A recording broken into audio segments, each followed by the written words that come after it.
You're in the Paracast, the gold standard of paranormal radio. And now, here's Gene Steinberg. This week on the Paracast, Chris O'Brien has decided to take a few holiday days off. Now, we don't give him paid vacations here, but we decided that he's done such a great job in the forums, on the show. He's got some wonderful guests that he deserves at least one weekend off. Instead, I'm going to have a guest on this evening who's one of my closest friends on this planet and in other planets. And he's also somebody I've known for several decades. I've probably known Alan Greenfield as long as anyone except for Geneva Hagen and except for Jim Moseley. Perhaps we all got acquainted that same year. What an interesting year that was. And shortly thereafter, I became acquainted with Tim Beckley. So it was quite a variety of stuff.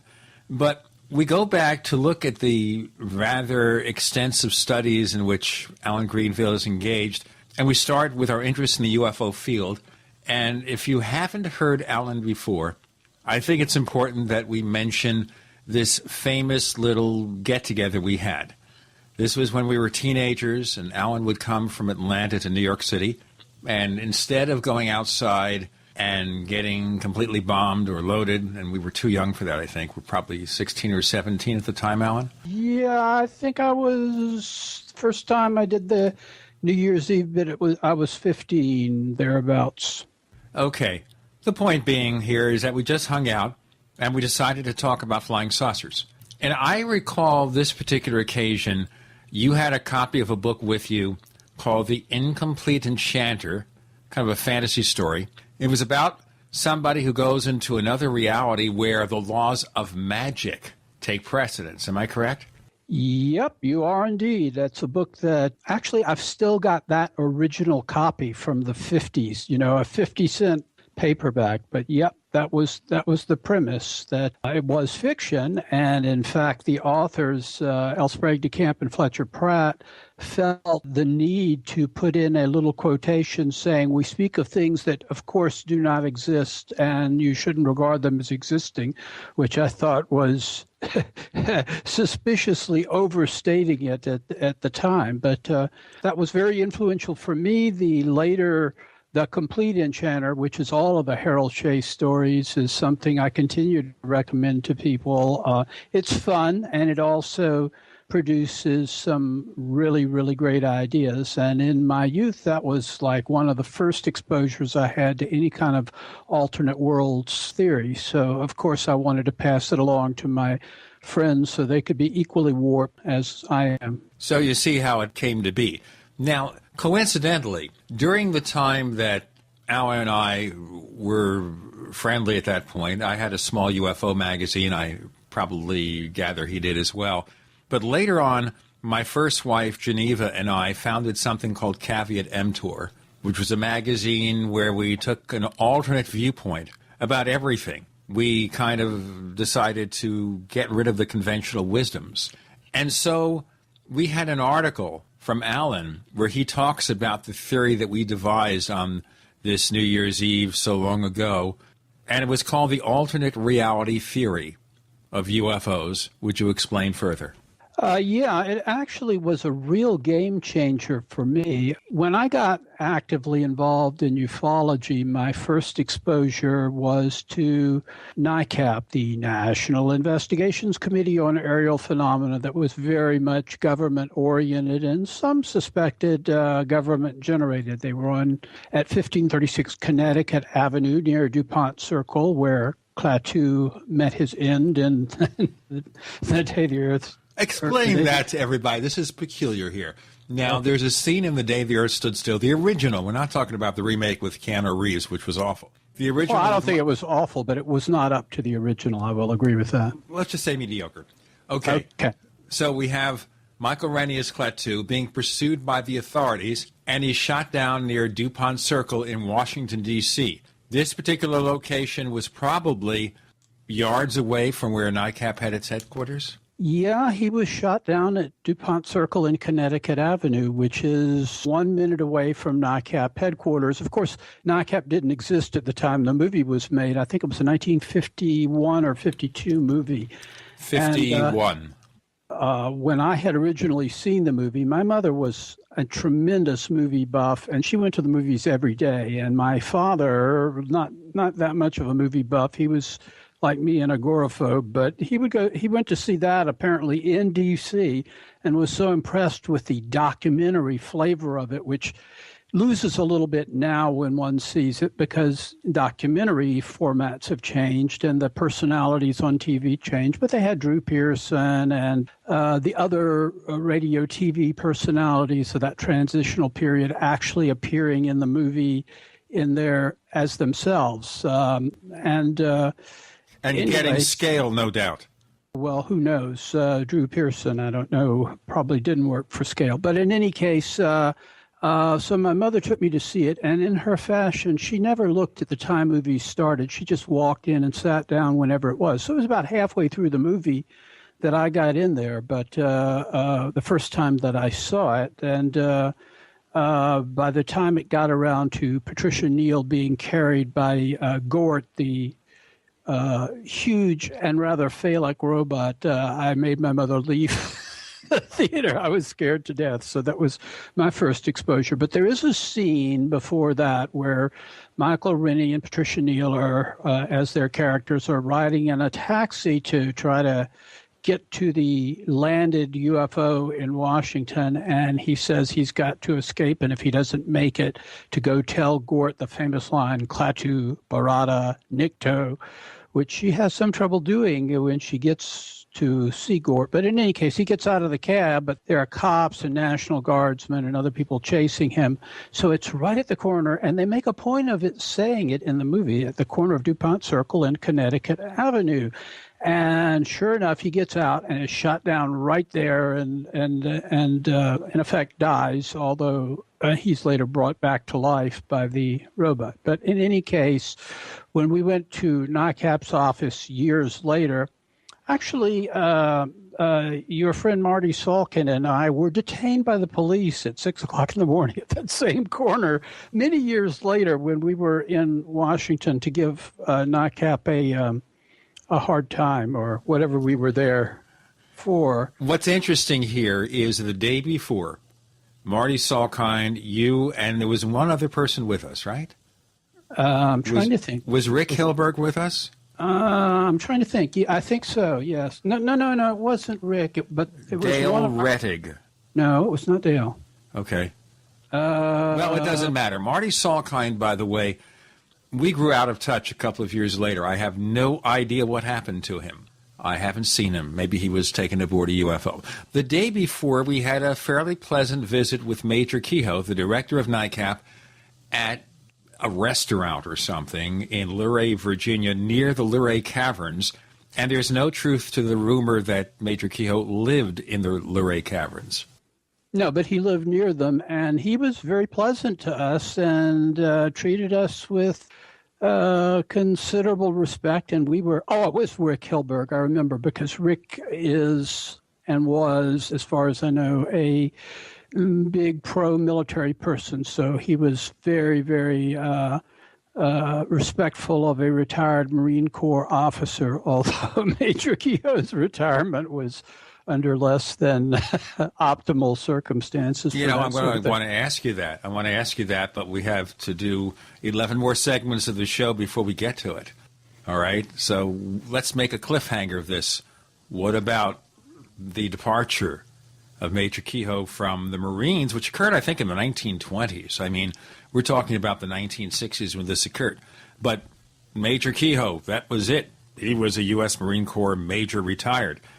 We have Alan Greenfield, my old and dear friend and an expert on UFOs and the occult. A lot more to come on the Paracast.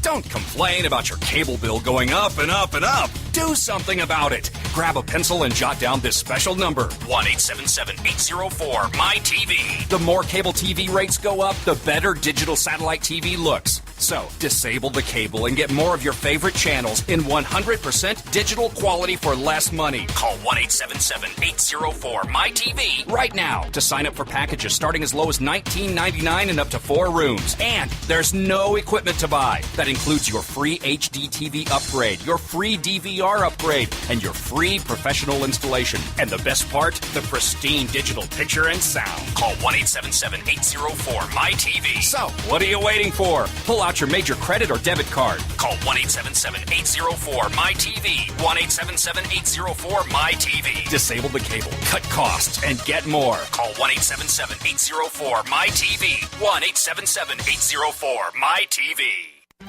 Gold isn't for you? Ted Anderson, president of Midas Resources, one of the world's premier gold and precious metal investing firms. I get it. You wouldn't buy gold if you believed that the government is doing a great job, that the Fed will stop handing out trillions of dollars like bailout candy, that Social Security would be there for you. That's not what's happening. You might even pass on gold if the stimulus package wouldn't fuel inflation, or that the dollar wouldn't lose value, or that your retirement would be secure. If all looks rosy to you, then now is not the time to buy gold. For the realists, there have never been more sobering reasons to diversify with gold. Since 2001, the U.S. dollar index has tanked 30% while gold has risen 300%. Right now, savvy investors are adding gold to their portfolios. You should too. Find out what they know. Call us and I'll send you 10 reasons why gold will do very well, free. 800-686-2237. 800-686-2237. That's 800-686-2237.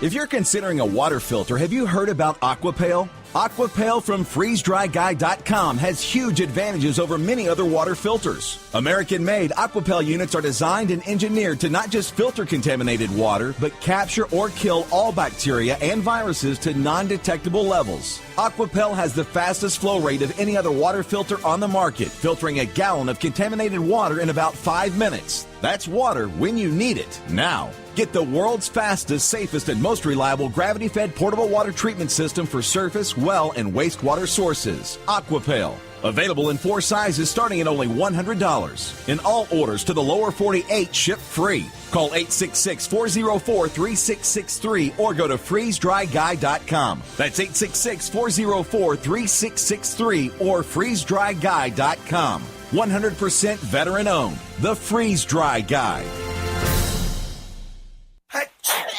Fight back this cold and flu season with the world's best garlic extract, Ali C. Why Ali C? Because it helps your body fight viruses, bacteria, and fungi. Ali C has been scientifically proven in double-blind studies using low doses to greatly reduce the number, severity, and duration of common colds. Ali C contains 300 milligrams of stabilized allicin, the active ingredient in crushed garlic. Studies show Ali C is effective against MRSA, bacterial, fungal, and viral infections. 1 tablet of Ali C has the equivalent of 40 cloves of garlic. Ali C supports your body's resistance to all types of conditions and can help lower high blood pressure and high cholesterol. So boost your body's resistance to infection with nature's best garlic extract, Ali C. For more information and to order Ali C, call 877-888-7126 or go to garlichealthproducts.com. That's 1-877-888-7126 or go to garlichealthproducts.com for your Ali C today. We'd like to hear from you. If you have a comment or question about the Paracast, send it to news@theparacast.com. That's news@theparacast.com.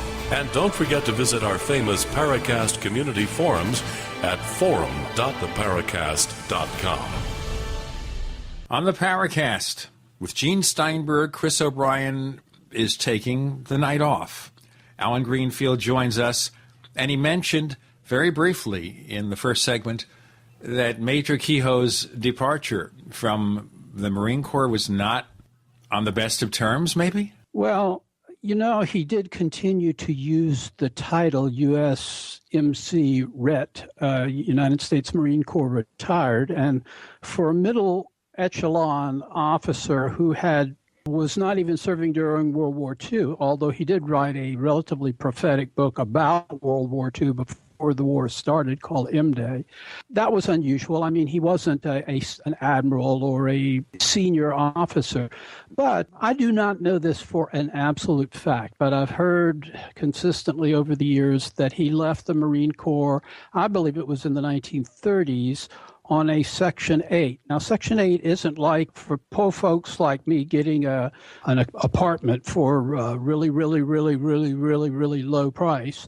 It meant that you had emotional problems making you unfit for continued service. So as far as I know, it's an honorable discharge, but it's one under circumstances of mental duress. He nevertheless did hold on, obviously, to his classmates at the Naval Academy, and he was an Annapolis graduate because when he took over NICAP, which may or may not have been a hostile takeover in 1957, 58, whenever, shortly after it was formed by Townsend Brown, he brought in all of these fairly heavy hitter ex-military people that had been classmates at the Naval Academy, including Rear Admiral Hillenkotter, who, interestingly enough, was the retired first director of what became the CIA, which, by the way, later, actually before that, before he was on the board of NICAP, the CIA had decided to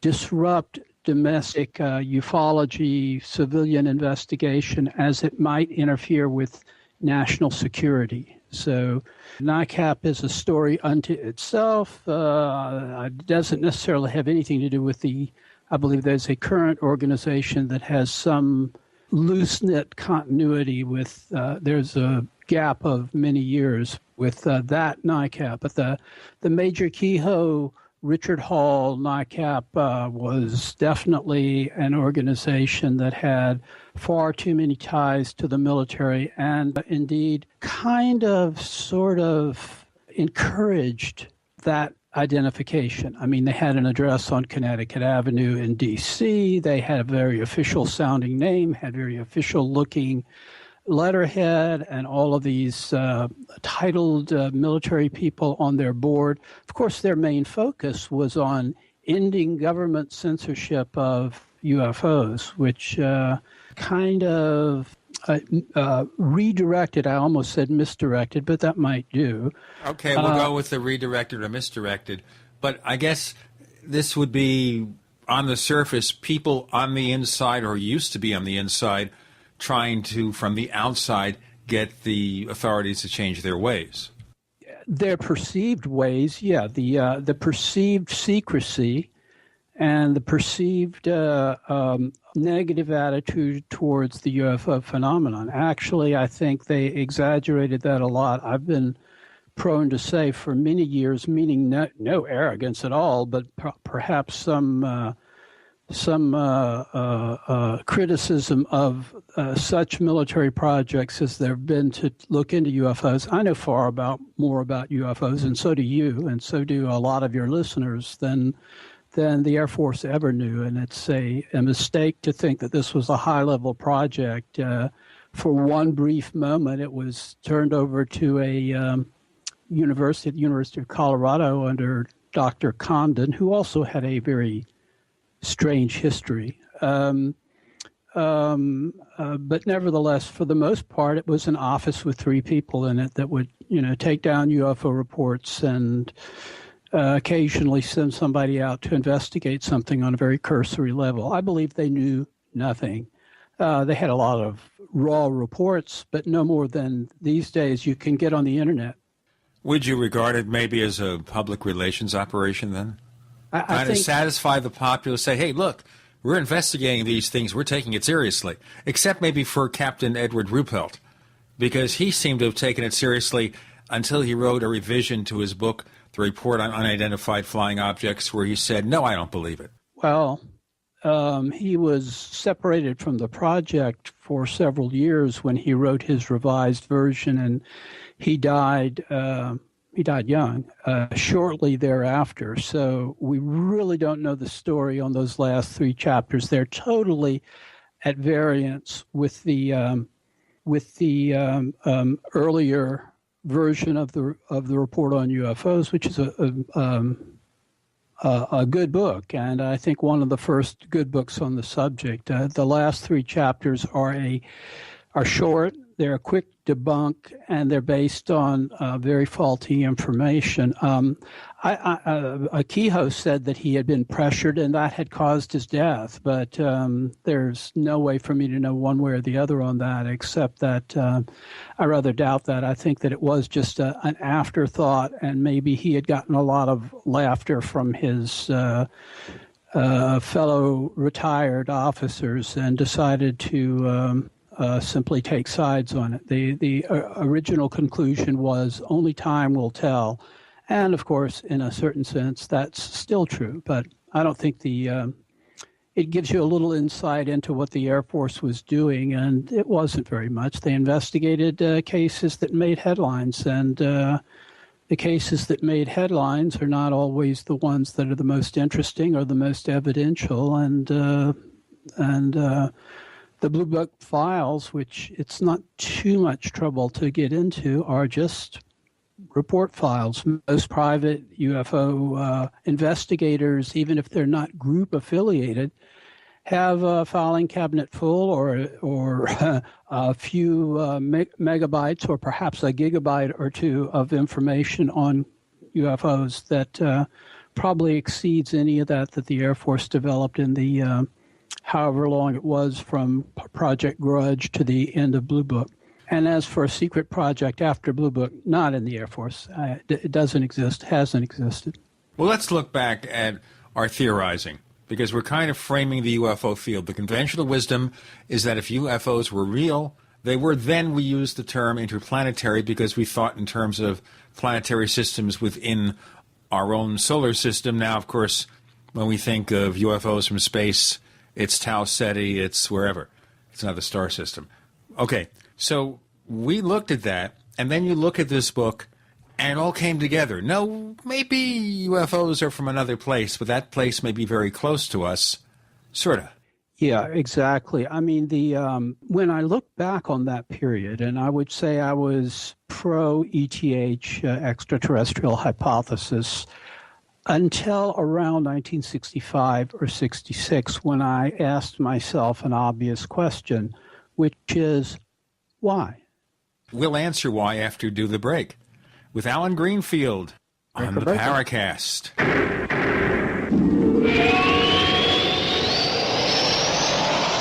Are you tired of searching for great talk radio? Something more important. Search no more. We are the GCN Radio Network. Hey neighbors, meetings are an essential part of any business. You know, making presentations to clients, collaborating with your colleagues. Well, make them as simple as possible to run and organize. Use GoToMeeting by Citrix, the easiest, most reliable online meeting service. With GoToMeeting, you can schedule an online meeting in seconds. Attendees can join with just a click from anywhere. Meeting materials are viewed on everyone's screen, making collaboration seamless. GoToMeeting is so easy to use for you and everyone joining your meeting. Plus, with GoToMeeting, hold as many meetings as you can. For one flat rate, you have phone conferencing and voice over IP are included. You know, my listeners can try GoToMeeting free for 30 days, a month of unlimited online meetings free. Visit GoToMeeting.com, click on the Try It Free button, and enter the promo code PODCAST. That's GoToMeeting.com, promo code PODCAST. So, a natural disaster strikes, and out goes your power. You risk losing stored food in electric freezers and refrigerators. Your options: lose all that expensive food and medication, fire up a noisy gasoline-powered generator, or switch now to a propane or natural gas-powered refrigerator from Ben's Discount Supply. Ben'sDiscountSupply.com has a complete line of propane-powered refrigerators. Freezers in sizes ranging from a small camper cooler size up to a whopping 21 cubic foot refrigerator freezer or a 22 cubic foot deep freezer. In stock and ready to ship anywhere. Ben'sDiscountSupply.com also stocks a full line of solar-powered appliances to get you completely off the grid. Check out Ben'sDiscountSupply.com or call 800-771-7702. That's 800-771-7702. Or click Ben'sDiscountSupply.com for camping, home, or bug-out location. Bank on Ben'sDiscountSupply.com. Are you still a traditional smoker? Now experience a new lifestyle and try vaping with e-cigarettes by LeSig. Imagine no ashes, stains, nasty smell, or coughing and hacking. With LeSig e-cigarettes' revolutionary microelectronic technology, rechargeable battery, and unique replaceable cartridge, you'll get all the benefits and satisfaction of smoking without the hazards. Choose your taste from a wide variety of our new American-made Vaporeon e-liquids at LeSig.com. And LeSig smokes the competition by serving thousands of worldwide customers with real people customer service, fast, free, same-day shipping, and a 30-day warranty and satisfaction guarantee. So are you ready for a new vaping lifestyle? Then call 870-518-4307. That's 870-518-4307. Or visit LeSig.com, spelled LECIG.com. LeSig e-cigarettes for today's modern smoker. Weakened by GMOs, stressed out about money, and blasted by the electric environment. Hi, I'm Pastor Jenny, and that was the state I was in back in 2010.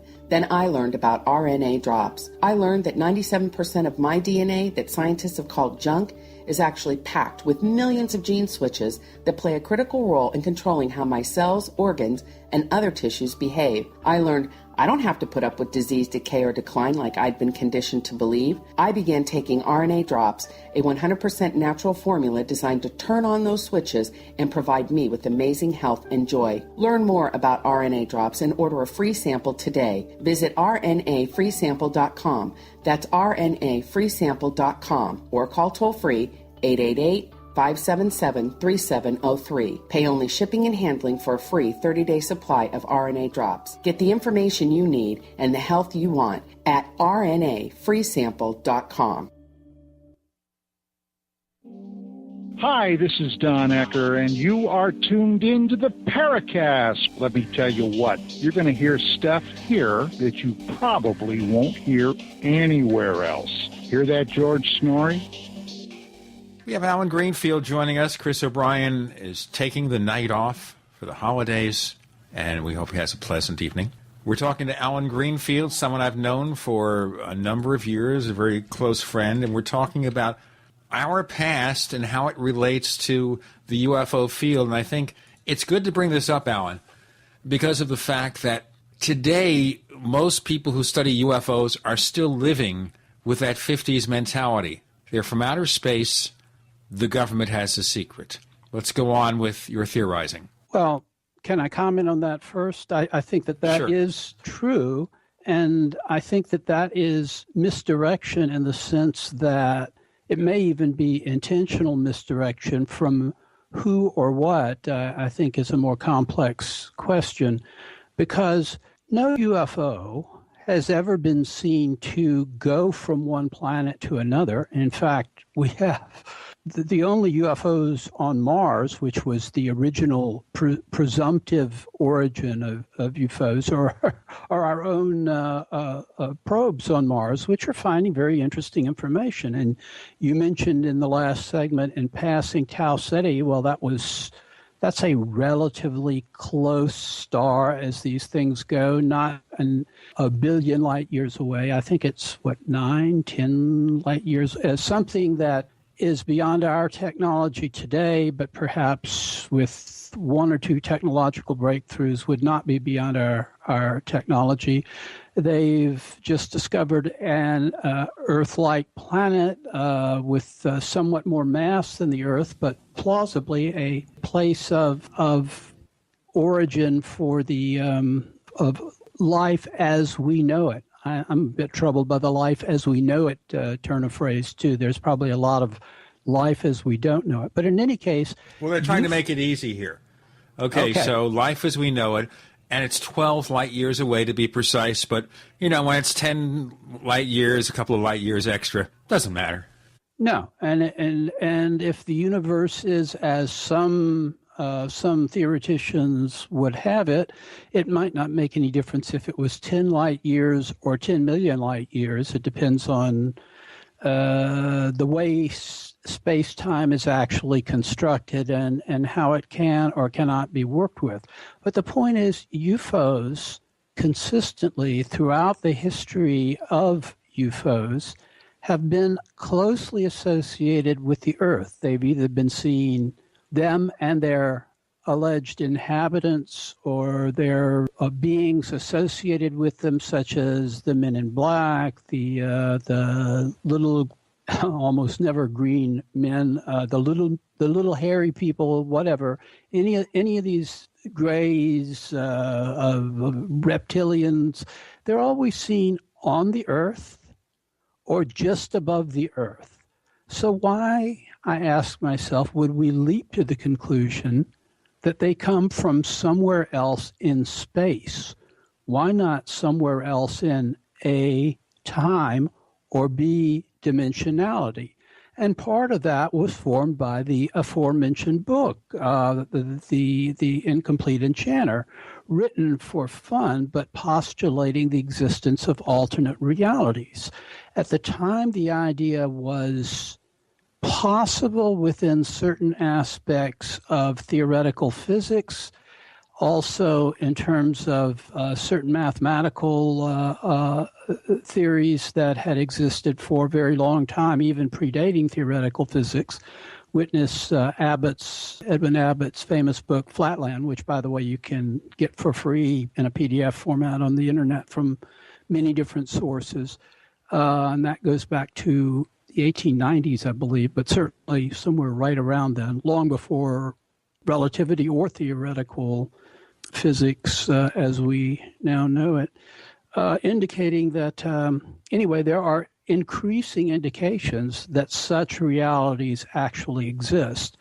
And by the time we were doing our get-togethers, I didn't have any of the materials that we could now bring forward in support of that sort of idea of an alternate reality, such as the M-brain version of that's B-R-A-N-E, not the living brain, 1956. Okay. Yeah, but as in a membrane, M-brain, that is that the universe consists, omniverse consists of many different membranes that intersect and intertwine and maybe no more than, space probably has no meaning, but let's just say a silly millimeter apart, and in each one, the rules of physics are different, and in each one, there may be a consistent internal set of rules of physics, or chaos may rule. There's no way of knowing without going there, and you may have dinosaurs walking through your room right now. In fact, there are noted physicists like Michio Kaku who say, yeah, you do, but under ordinary circumstances, we are unaware of that. The Incomplete Enchanter was a fictional method for transporting oneself from one to the other, and I introduced you to the book and any number of our friends of that period, David Halpern, Tim Beckley, and the usual gang of idiots, as we say. Some took to it right away. Some took to their own version. The late Jim Moseley, God rest his soul, whether he believed or not, and he had his own version called the 3.5D theory, which, like anything from Jim, had a sort of amusing meaning as well as a serious meaning. But essentially, the notion that there may be something about UFOs and adjacent paranormal phenomena that pop in and out of our reality, and may also be an explanation for why a lot of abductees never come back. We do have an enormous number of people who simply disappear over the years, and that seems to be either ignored or taken for granted, but maybe they walk into otherwhere. There are cases of people who have been seen to, the other question would be then, what about people who walk from there to here? Well, that seems to happen also. There are people who come with no memory, and they are people. That's significant too. I suppose throughout history, and if any of this theorizing is correct, it wouldn't be new. It would be something that has always been true. We may have wandered here as a type of being from one of these other dimensions and interbred with primitive but compatible beings of the same general sort because they come from an adjacent reality and become who we are, which would explain the disappearance of some of the alternatives that have been pondered a lot. Did we kill off the Neanderthals, or did we interbreed with them, or did they die out? Or what about the Cro-Magnon, who seem to have had larger brain pans than Homo sapiens? Why they didn't become the dominants? Maybe there was some sort of interbreeding. I think there's always been interaction, but it's perceived as religious miracles and psychic phenomena. And indeed, those terms would be as good as any other, but I'm trying to look at what kind of underlying hyper science might be involved. And here we might be dealing with not one, but an infinite number of alternate realities, some of which, by the way, contain our own duplicates. And okay, and that's even an interesting story in itself. It's bred some fascinating science fiction, where you meet up with your alternate. Even in the TV series Fringe, you had two different versions of just about every character, or though some survived in one reality, but not in another. We're talking about realities, other realities, with Alan Greenfield. You're in the Paracast.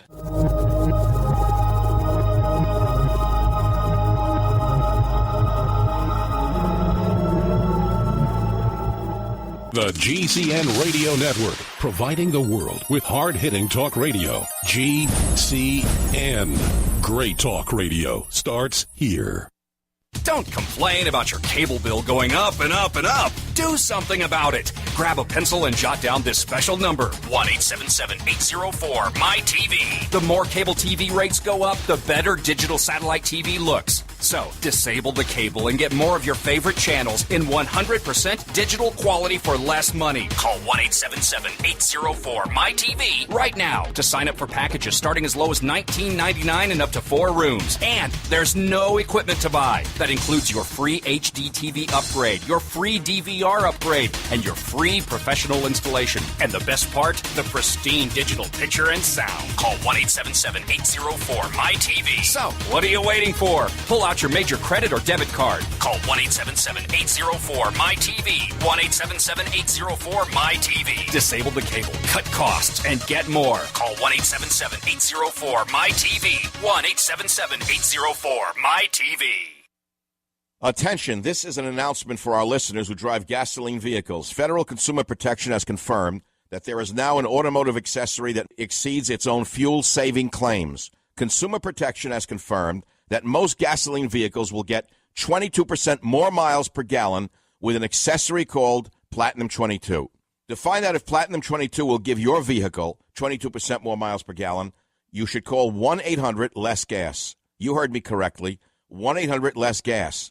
You heard me. Federal Consumer Protection has confirmed that the Platinum 22 accessory will deliver 22% more miles per gallon to most gasoline vehicles. You should pick up the phone and call 1-800-LESS-GAS to find out if it will help your vehicle. That's 1-800-LESS-GAS. 1-800-LESS-GAS. 22% more miles per gallon. 1-800-LESS-GAS. HempUSA.org has a newly designed website and a new and improved detoxification product. Order our new microplant powder gold loaded with vitamins, minerals, iodine, and probiotics, and we'll send you our travel-size microplant powder absolutely free. Microplant powder only at HempUSA.org. Call 908-691-2608. That's 908-691-2608. And see what our powder, seeds, and oil can do for you only at HempUSA.org. Only this offer ends January 31st. Hi, this this is Ted Anderson. Have you ever wondered why banks, stockbrokers, investment advisors won't talk about gold IRAs? They've been available since 1986, yet the financial industry won't recognize the value of gold for your retirement. Gold has outperformed paper investments, yet no word about IRAs. If you would like to have gold for your retirement, call 800-686-2237. Don't get left behind by rising inflation and low returns. Call 800-686-2237. Secure your future and call 1-800-686-2237. You've come to expect winter specials from Herbal Healer Academy, and we're not going to let you down. Battle through cold and flu season with powerful, natural, and safe flu fighters. Antivirals like olive leaf extract capsules and elderberry power. Vitamin D3, 180 caps, only $9. Beta-glucans and an incredible immune system booster. Our own 4-herb tea capsules and Respa 8, all specially priced during the winter sale at herbalhealer.com. Also, exclusive homeopathic detoxes for lungs, kidneys, liver, whole body, and lymph are on sale. Herbal Healer Academy offers correspondence courses to teach you how to handle your health naturally. And as always, new customers get a free 128-page catalog with your order. Log on and save big now when you hit the winter specials at herbalhealer.com. Healing the world with nature, one person at a time since 1988. Celebrating 25 years in service to the natural healthcare industry.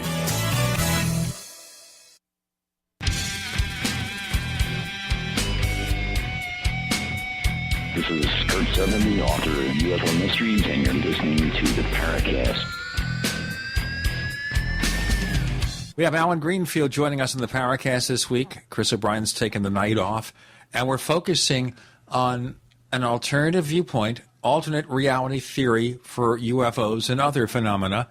And we were talking here about the possibility that in this other reality or in other realities, there's another Alan Greenfield, there's another Gene Steinberg, heaven forbid, there's another Chris O'Brien, there's maybe a Jim Moseley who's still alive. Oh, yeah, that's the notion is in M-brain theory, and again, that's capital M for people who want to look it up on the internet with a dash and BRANE. To start with the Wikipedia article if you don't follow theoretical physics, and it pretty well explains it, and just do whatever level of follow through you care to.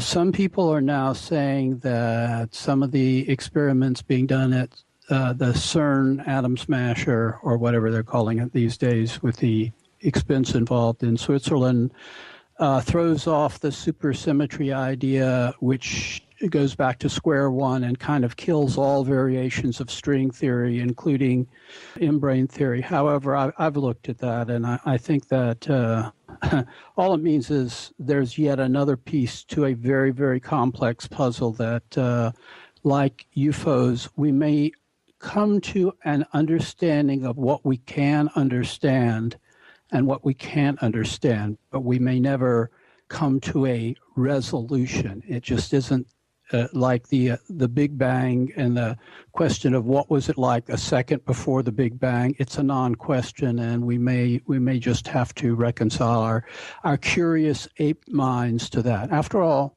we just stepped out of the trees in terms of geological time and biological time, for that matter, a few seconds ago. And the notion that we comprehend or are capable of comprehending everything about the nature of reality is the Greeks would call it hubris, and I think that's as good a term as any. Now, at the same time, while we were talking about alternate realities, John Keel was talking about ultra-terrestrials. But they weren't necessarily beings from another reality, were they? I thought he was talking about pretty much the same thing, yes. My opinion, first of all, the late Jim Moseley was so anxious to introduce me to this guy. Jim and I spent the great expense of long distance in those days, but in those days we were both well-to-do, or to put it more candidly, my father was well-to-do and I was living at home, and Jim was well-to-do. He was well-to-do by virtue of a trust fund from his mom. Well, the point being that we both eventually, I thought he was fabulously wealthy at the time, and I think he thought I was fabulously wealthy. As it turned out, we both started out our adult lives with about the same amount of money in trust funds, and I ran out at 40 and had to work warehouse work and other better things than that. But he didn't quite outlive his wealth, which was something he was afraid of doing. That had a lot to do with his many grandchildren, which he was very conscientious about, given that they had dropped into existence here, there, and otherwise. But I think this probably we'll do the bad Jim Mosley thing a year from now, okay? I don't want to badger Jim Mosley. He meant too much to me. But, I'll criticize him because I think, sometimes he did some really foolish things, but we all did. There are all kinds of interesting and funny Jim Mosley stories. It's probably too soon to tell because they're fairly intimate, but all the people involved are dead, so it's okay to. I'm back to John Keel and Jim Mosley and you. Yeah. Mosley took to talking for hours on end about how perceptive this guy was.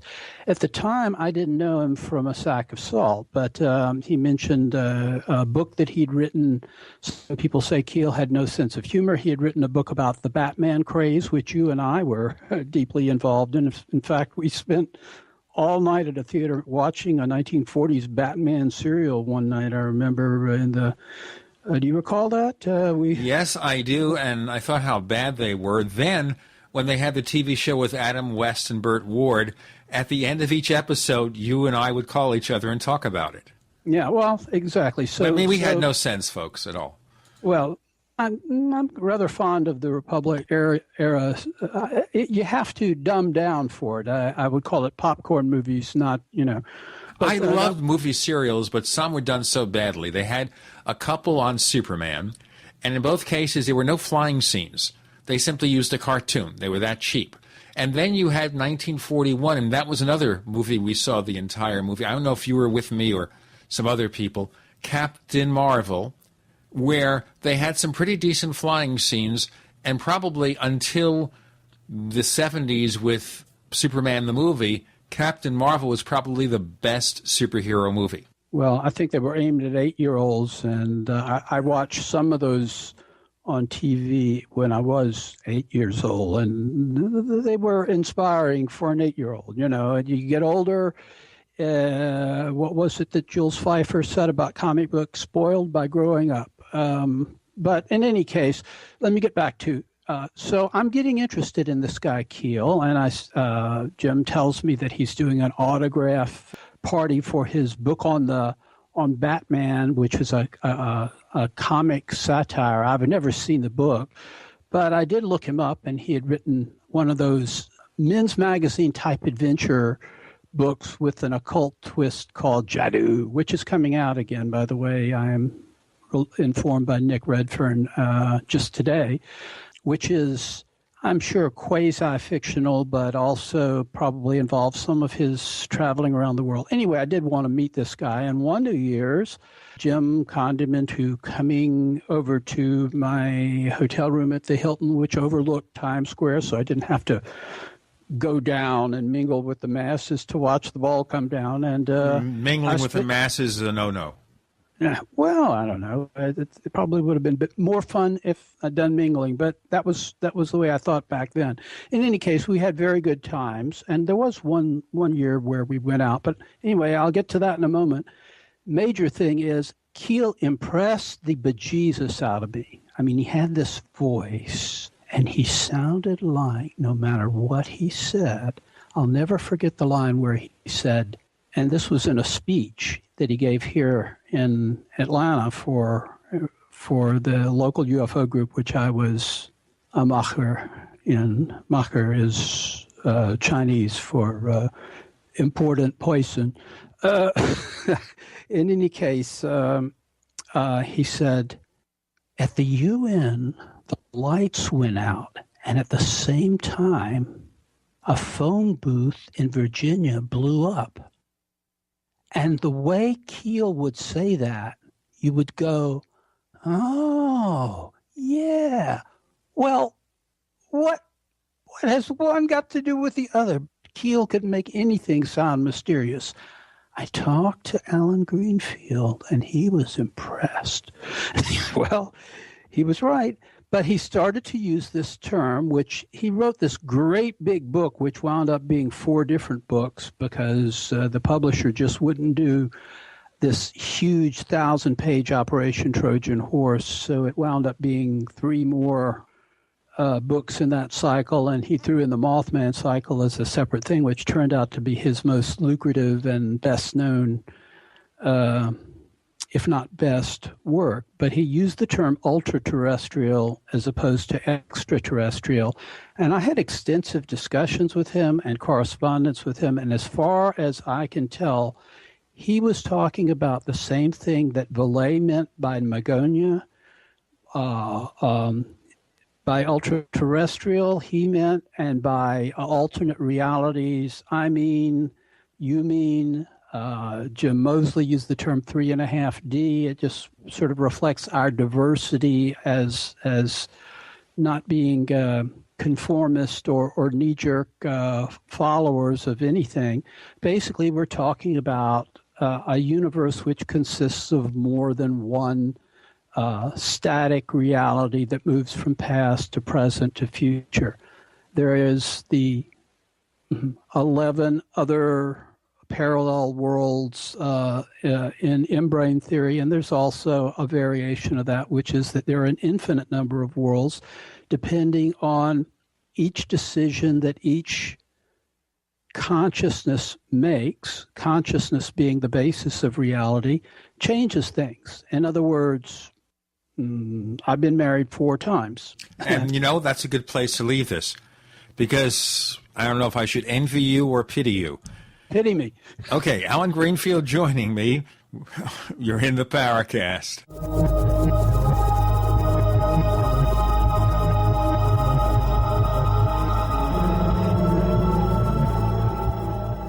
America's #1 source for independent talk radio for over a decade. We are the GCN Radio Network.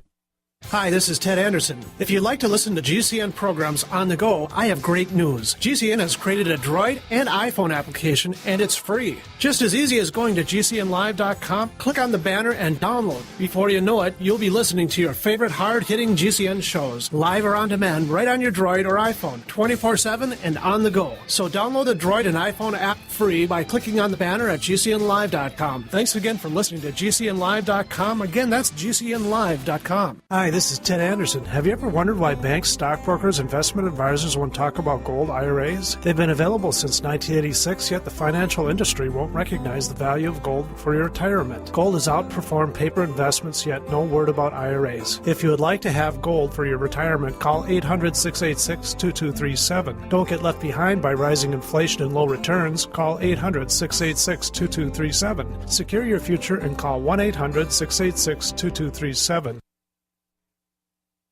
Positive results from satisfied customers of Heart and Body Extract continue to pour into our website, hbextract.com. This is Al from New Jersey. One day I saw your ad for Heart and Body Extract, and it mentioned that it would help me with angina, so I decided to order.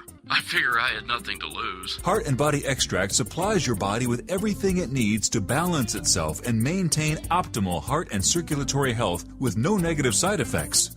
I took the formula 3 times a day as directed, and I kid you not, within 4 days my angina pain was completely gone. Order HB Extract by calling 866-295-5305 or online at hbextract.com. That's 866-295-5305 or hbextract.com. I could not believe it actually stopped the pain. Heart and Body Extract actually works. This is just an amazing product. Even the numbness in my hands is completely gone. Heart and Body Extract for a long and healthy life.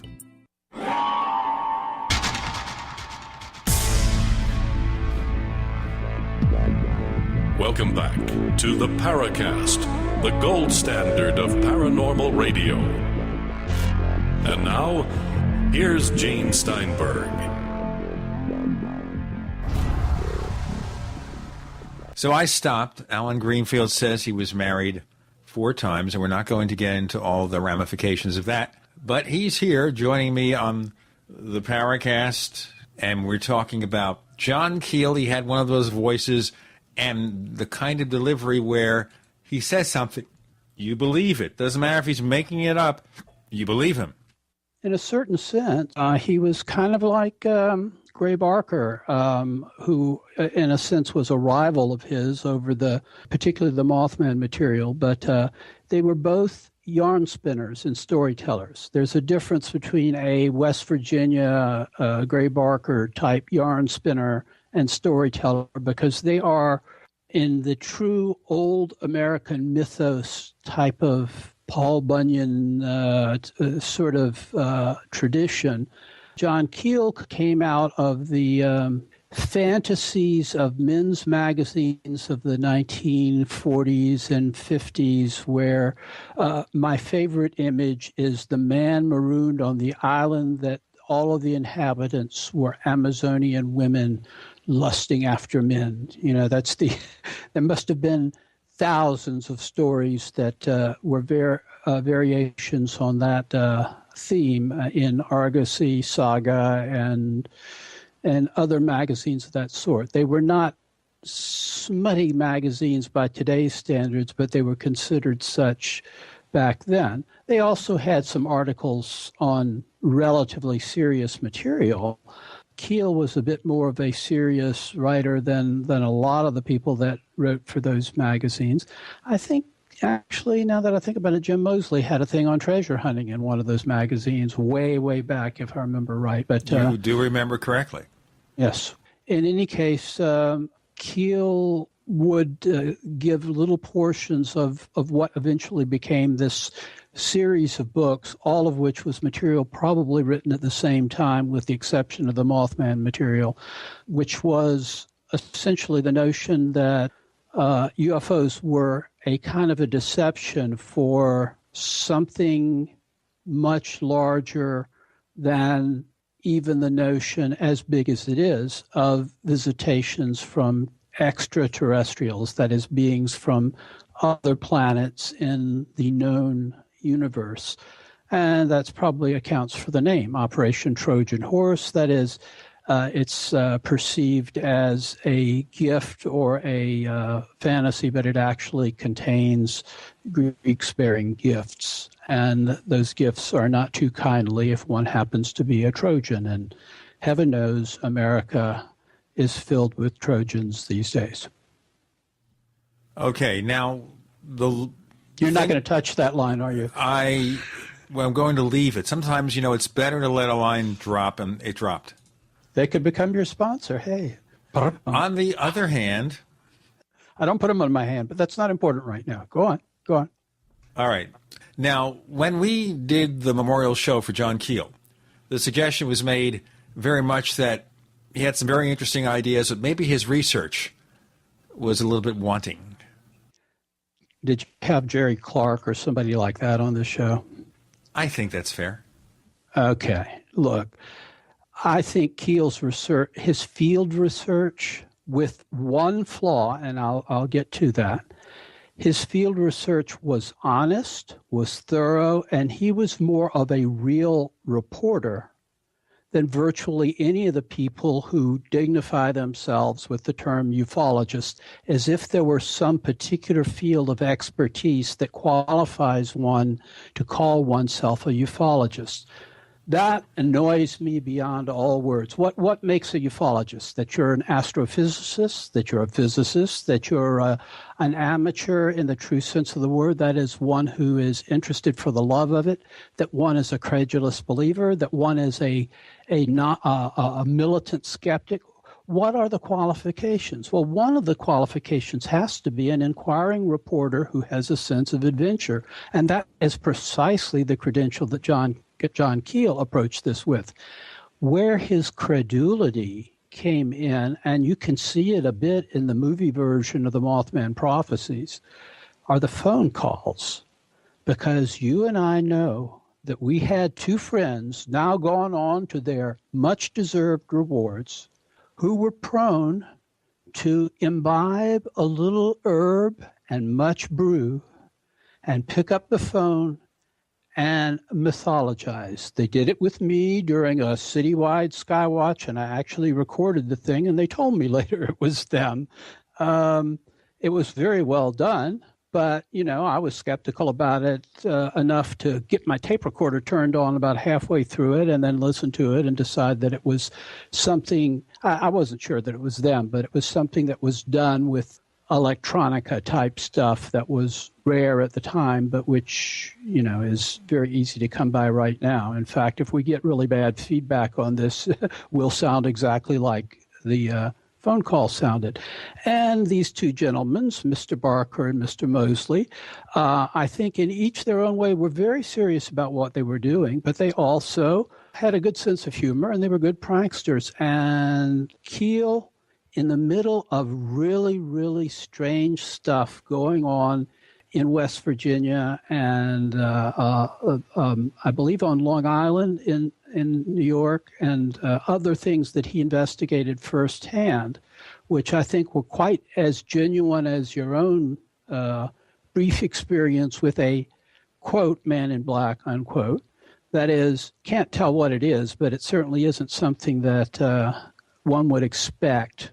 Doesn't fit the pattern of the regular day-to-day CNN universe.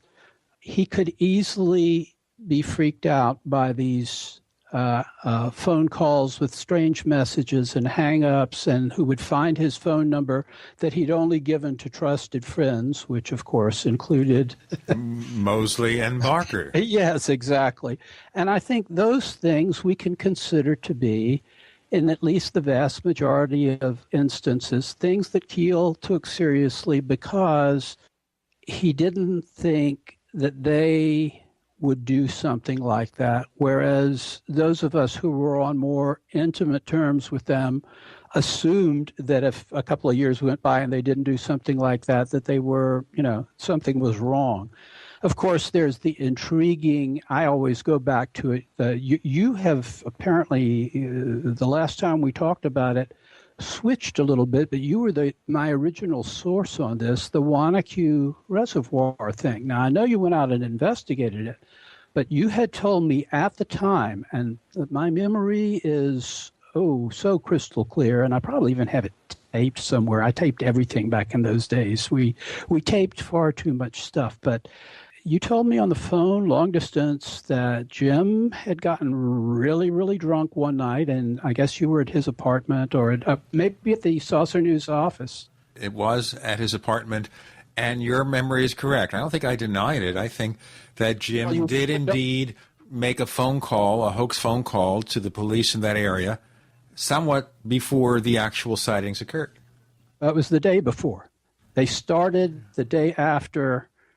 The sighting started the day after he made the drunken phone call, which he was so drunk that in later years he denied actually happening. We both confronted him on a program a couple of years ago, I remember. And that's right. I got you to back me up because he said, no, I didn't do that. And you were there, and I was counting on your memory because I would suspect you were cold sober and he was stoned out of his mind on one or another or several substances. Just to mention so people understand about my personality, I have never had a taste for alcohol. It doesn't mean that I have not taken substances, but those substances were not alcohol. I tried it a few times with one particular girlfriend who said, why don't you try this? And I said, okay. But after we broke up, it was a very short relationship. I never got into it again. People don't believe me. They're listening. Oh, this Steinberg's probably drunk when he does this show. No, he's not. But we're happy to have Alan Greenfield. We're talking about the research of John Keel, how it relates to possible alternate realities and other stuff. I'm Gene Steinberg. You're in the Paracast.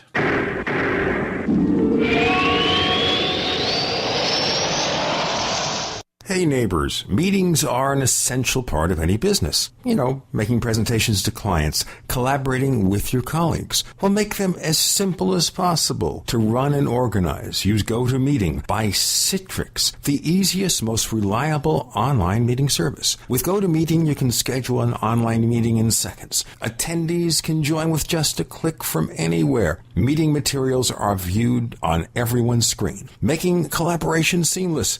GoToMeeting is so easy to use for you and everyone joining your meeting. Plus, with GoToMeeting, hold as many meetings as you can. For one flat rate, you have phone conferencing and voice over IP are included. You know, my listeners can try GoToMeeting free for 30 days. A month of unlimited online meetings free. Visit GoToMeeting.com, click on the Try It Free button, and enter the promo code PODCAST. That's GoToMeeting.com, promo code PODCAST.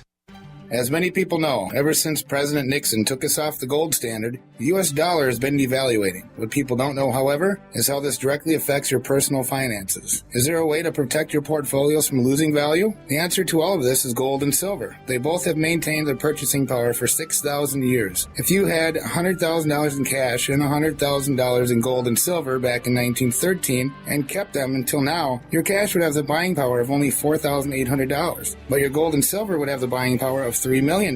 The answer to protecting your assets is simple. Call John Ballman today at 1-800-686-2237, extension 169. Get all your questions answered before your money is worth zero. Call 1-800-686-2237, extension 169. Take action today while we still accept paper dollars for gold. That's 1-800-686-2237, extension 169. Preparedness is simple when you have the right stuff. And with the looming threat of economic collapse and possible service interruption, it's time to get the best-in-class preparedness stuff at DisasterStuff.com. DisasterStuff.com has been serving smart preppers for over 15 years with quality products like Berkey water filters. DisasterStuff.com is the official Berkey in-stock shipping center. And as always, free shipping on all Berkey products. Stock up on water barrels and accessories. Get Country Living or Wonder Mill grain mills, Excalibur food dehydrators, Tatler reusable canning lids, Sun oven solar cookers, EMP bags to protect sensitive electronics. And don't be without your Life Straw personal water filter, all from DisasterStuff.com. Preparedness is simple with the right stuff from DisasterStuff.com. Freedom through self-reliance and personal responsibility. If you owe the IRS back taxes, listen carefully. Sweeping changes to IRS policies will help more people than ever eliminate their tax debts once and for all. And now I can help you reduce or eliminate your tax debts and end your tax nightmare.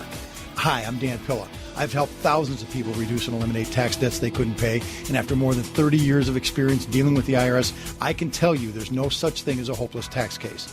And with the IRS's new policies, it's easier than ever to put your tax debt behind you once and for all. Call now at 800-346-6829 to learn how I can help you. You know your IRS debt will not go away by itself, but you don't have to live in fear anymore. Call 800-346-6829. Learn how I can help you eliminate wage and bank levies, release tax liens, and negotiate a settlement with the IRS that will put your tax nightmare behind you forever. Call 800-34-NO-TAX or go to taxhelponline.com. That's taxhelponline.com. We'd like to hear from you. If you have a comment or question about the Paracast, send it to news@theparacast.com. That's news@theparacast.com. And don't forget to visit our famous Paracast community forums at forum.theparacast.com. On the Paracast this week, Alan Greenfield joins us. Chris O'Brien took the night off. But with Alan Greenfield around, I will never take the night off because I always enjoy our conversations. In fact, I miss those conversations. He's been on the Paracast a few times by himself, but usually with other guests, but we have him all to ourselves this time, and we could listen. Now, do we assume at all here that some of those phone calls, some, I don't know if all, some of those phone calls that Keel received were from those two people, but maybe not all? Well, they could have all been from them, but here's... Wouldn't he know? He's a smart guy. He was a smart guy. He should have known this. Well, this is the way I see it, and of course you can take it for what it's worth. The whole Mothman, Men in Black, really intense period in the, we'll just say the late 1960s, was really, really weird, Gene. I mean, those of us who did any on-scene investigation, it was weirder than most of this stuff. It was more like a serious ghost hunt than it was like your classical UFO investigation. I've been on both, and I can tell you it had this sort of evil undertone to it. Maybe evil is too strong a term. Let's just say dark undertone, unpleasant undertone. And I think enough of that, you start to get, if you're not very careful, you start to get either extremely skeptical in self-defense, or you start to get extremely gullible because you've seen so many dark, wondrous things that if something dark and fraudulent takes place, you're going to be more inclined to credit it than you would be otherwise. I think all the calls may have been from Jim and or Gray, but there is one thing that puzzles me, and I'll leave it at this. Some of them were to numbers that he had changed his phone to, that is Keel, in order to get some peace, because he was actually on the verge of a nervous breakdown, which I believe he had, actually, if I recall correctly. I mean, it really broke him down. He was trying to avoid this, and he changed his number, and before the number was changed properly, as sort of reflected in the movie, you know, he'd be getting another call from Indrid Cold or from, you name it, creatures with no names and mumbling sounds and strange noises. And a lot of them, especially the ones that happened in motels in West Virginia, I think were from, probably had a Clarksburg area code. But the ones where he had changed his number and so forth, I think that one can overstate the likelihood that those were from Jim or Gray. My guess, if I had to come down, is somehow or other they got a hold of the new number. They got, just like they got their stationery for the famous Straith letter hoax through one of their circuitous routes. It's entirely possible that they got the number. My guess is those calls were genuine paranormal phenomena, but it's impossible to know. Most of the phenomena that Keel reported on, though, as far as I've been ever been able to tell, are perfectly genuine and are confirmed by many other sources, including some that are contemporary, that have sort of gone back over the same turf and found confirmation even in far more recent instances, because while it's not as anywhere nearly as intense as it was in the late 1960s, it's nevertheless, these things do occasionally happen in those same areas and seem to involve, for example, the one time I actually had an experience with a man in black was in West Virginia. I took the guy's picture. I would never have mentioned it if I hadn't had literally a dozen witnesses to this person being there, and a sudden brave urge to go out and confront this guy and take a picture of him, and then he disappeared around a corner and disappeared. But I've had recent confirmation of this same guy showing up in much more recent times and looking the same. And at the time, he looked like a pasty-faced, sort of put-together 20-year-old. And you take that was, I think, 1969. If I remember correctly, the Charleston, West Virginia National UFO Conference, you'd have to look it up, 68 or 69. He wouldn't be 20 years old now, I can tell you that from experience. We all look different, and so the notion that somebody like that could show up in the 21st century is really, really weird. And yet that's from a very reliable source for this sort of material. So this is very strange stuff. Now, one of the theories, of course, that Keel presented was that of ultra-terrestrials, kind of an alternate reality thing. But he also said that God was a computerized intelligence and one not always sane.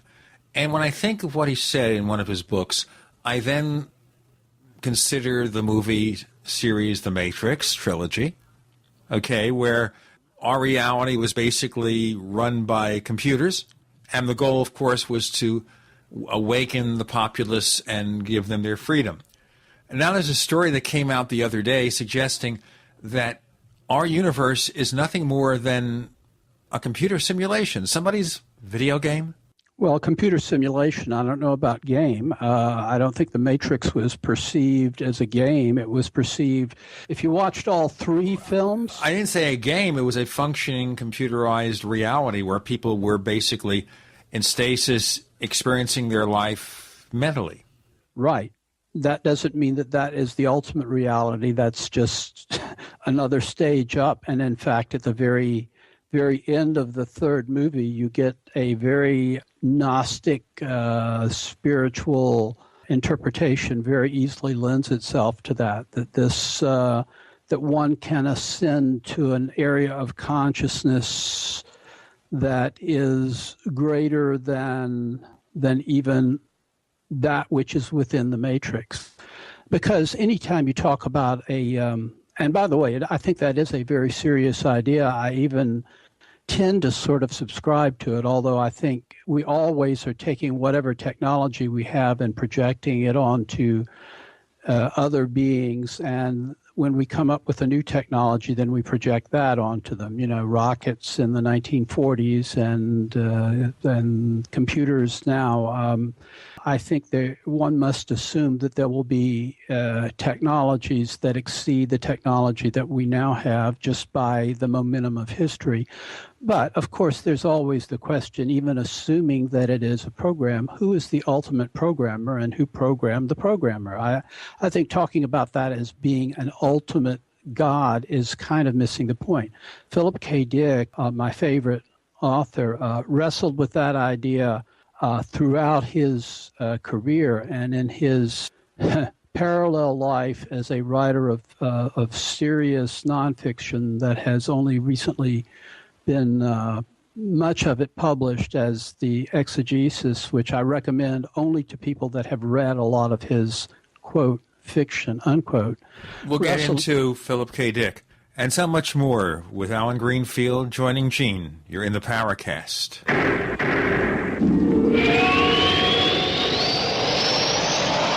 Are you tired of searching for great talk radio? Something more important. Search no more. We are the GCN Radio Network. Don't complain about your cable bill going up and up and up. Do something about it. Grab a pencil and jot down this special number, 1-877-804-MY-TV. The more cable TV rates go up, the better digital satellite TV looks. So, disable the cable and get more of your favorite channels in 100% digital quality for less money. Call 1-877-804-MY-TV right now to sign up for packages starting as low as $19.99 and up to 4 rooms. And there's no equipment to buy. That includes your free HD TV upgrade, your free DVR upgrade, and your free professional installation. And the best part, the pristine digital picture and sound. Call 1-877-804-MY-TV. So, what are you waiting for? Pull out your major credit or debit card. Call 1-877-804-MY-TV. 1-877-804-MY-TV. Disable the cable, cut costs, and get more. Call 1-877-804-MY-TV. 1-877-804-MY-TV. We have witnessed 2 terrible storms in the east, but we are still in the eye of the perfect storm. The most devastating economic condition since the Great Depression, America's worst drought in agricultural history, and now the economic results of the presidential election. This perfect storm is a huge threat to everyone's food supply. I just doubled down and got even more supplies from eFoods Direct, and I recommend you do the same. It's time to get your own supply from eFoods Direct. I know I won't be standing in a bread line trading my freedom for food. I'm taking control of my future, and you're nuts if you don't do the same. Go to efoodsdirect.com/Alex to find the specials, and you can start with a holiday gift pack that's normally $80, now under $50. Remember, I can warn you, but I can't feed you. Call 800-409-5633 or efoodsdirect.com/Alex. Would you rather prepare 6 months too early or 1 day too late? 409-5633 or efoodsdirect.com/Alex. Check out StunGunMics.com. They specialize in home and business security, family safety, and personal protection. At StunGunMics.com, they have everything from mace pepper sprayers to cell phone stun guns and everything in between. Visit www.StunGunMics.com for all your security needs. We even ship your products the very next day. That's www.StunGunMics.com for real spy gear, real security, and awesome gadgets.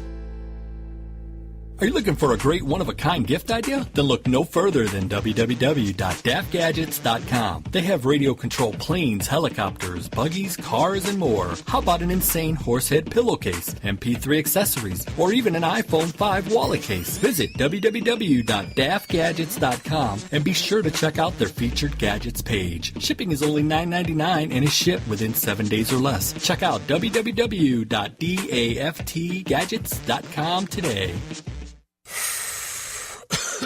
Are you still a traditional smoker? Now experience a new lifestyle and try vaping with e-cigarettes by LeSig. Imagine no ashes, stains, nasty smell, or coughing and hacking. With LeSig e-cigarettes' revolutionary microelectronic technology, rechargeable battery, and unique replaceable cartridge, you'll get all the benefits and satisfaction of smoking without the hazards. Choose your taste from a wide variety of our new American-made vape-read e-liquids at LeSig.com. And LeSig smokes the competition by serving thousands of worldwide customers with real people customer service, fast, free, same-day shipping, and a 30-day warranty and satisfaction guarantee. So are you ready for a new vaping lifestyle? Then call 870-518-4307. That's 870-518-4307. Or visit LeSig.com, spelled LECIG.com.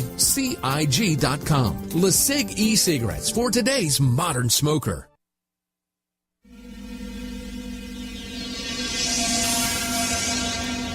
This is Hilly Rose, and I hope that you do listen to the Paracast because you will learn a great deal about the paranormal.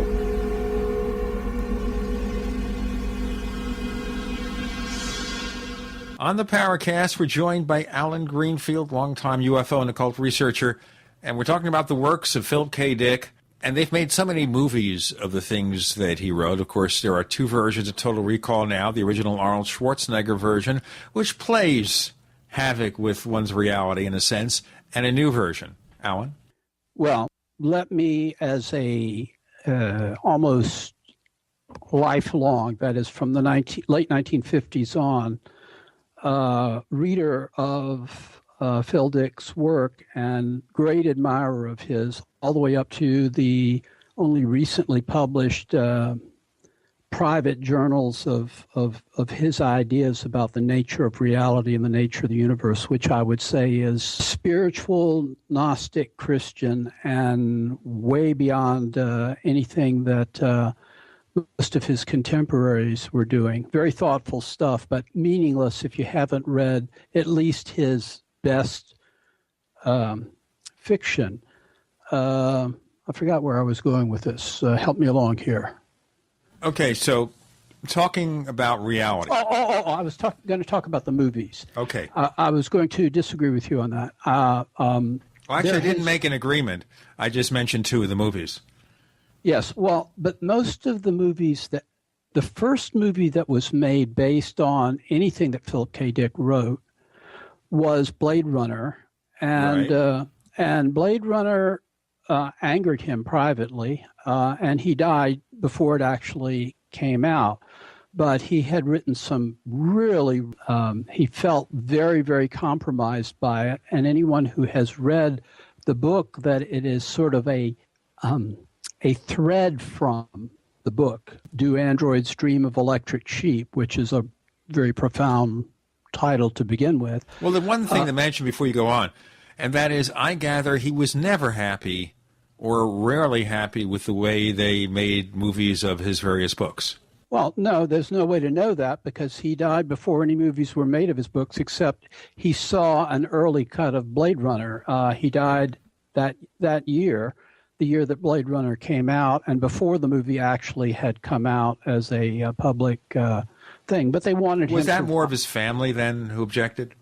I'm not sure if his family has objected, but what's been because they have permitted a number of his short stories to be turned into movies, and I think that they're very entertaining movies. And his short stories are not that difficult to turn into films because they usually only contain one novel idea, no pun intended. But the novels in general have not been turned into films, and none of his really important novels like Ubik or The Man in the High Castle, or most of all Valis, have ever been brought to the silver screen, as we used to call it. Valis has been in pre-production forever, but it's a very, very difficult thing to put into a film version, and they may even recut it as a posthumously published book, which we really don't even know if he ever wanted published, called Radio Free Albemuth. The point being that his work is far more complex than the movies. A Total Recall is based on a short story. Screamers is based on a short story. The Adjustment Bureau is based on a short story, and on and on. The only other book that has ever been turned into a film was a very, very weird film. Let's see if I can think of the name. It was all done in rotoscope. Had Keanu Reeves in it, but help me here. I'm sorry, you're on your own here. I can't think what movie you're talking about. A Scanner Darkly is the name of it. Okay, I remember. And that's the only other book. That was during his anti-drug phase. By the way, you were mentioning, what you've done, what you haven't done. I used to get drunk at UFO conventions once a year, got sick, disappeared for a day, and in the Mosley lexicon, that became known as pulling a Greenfield. There were actually two reasons for that. One was if I got drunk, I was sick for 24 hours and spent time worshiping at the porcelain bowl. The other is I was trying very hard to be an Orthodox Jew, and I disappeared from Friday night sunset till Saturday night sunset because I wouldn't do the convention at that time. But I never told anyone until right at this moment, or either one of those things. But I don't drink, I don't do drugs. I'm a straight edge, and I encourage others to do so, but condemn none for experimenting with whatever they think is best. Just keeping in mind that when I'm around people who are dopers or drinkers and I'm straight edge, I feel like I'm at the advantage and they're at the disadvantage. They tend to believe everything, and I tend to look at things sort of in a balanced way. Even when they're off, it's like if they're regular imbibers, it seems to increase credulity. Okay, let's really segue here. Get back to Philip K. Dick. How do his writings impact on our studies of other dimensions, other realities, other systems of our framework of our existence? He thought that reality was a sliding scale, and that essentially it was very, very difficult, if not impossible, to determine what is and is not reality. In that sense, he may have anticipated the philosophical school of deconstructionism. He had definite ideas about what ultimate reality was all about, which he thought was some sort of pure consciousness that took many, many different forms and that you could conveniently call God. But at times he thought of it in the same way that you mentioned with Keel, as a computer and possibly a mad computer entity, somewhat similar to the Gnostic demiurgos, the notion of this being that is less than God but has the hubris to think that it is God.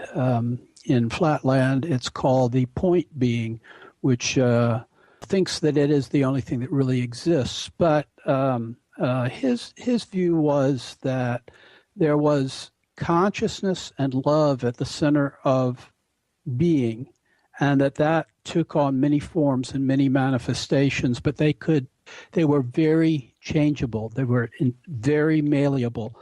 And I am saying this, and my inner voice is saying to me at the same time, you ain't doing it justice, Alan. And I'm not. The only way to go about it, if you're familiar with his works, you get some idea of this. If you're familiar with the corpus of his better novels, and then go on to read at least the Valis trilogy, and which was at the very end of his life. The last of them was not even a science fiction book. It was mainstream fiction called The Transmigration of Timothy Archer, and was about his relationship with his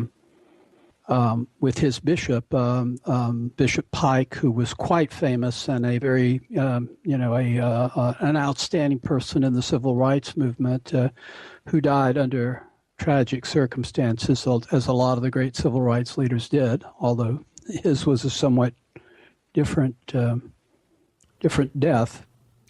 You know, what we should do here, since we're mentioning movies in relationship to Philip K. Dick, there is a question about movies from one of our regular listeners, Blowfish, where he asks, and it's a different kind of movie, and I'll pose the question in this segment, and then we'll go to our next segment and have you answer it.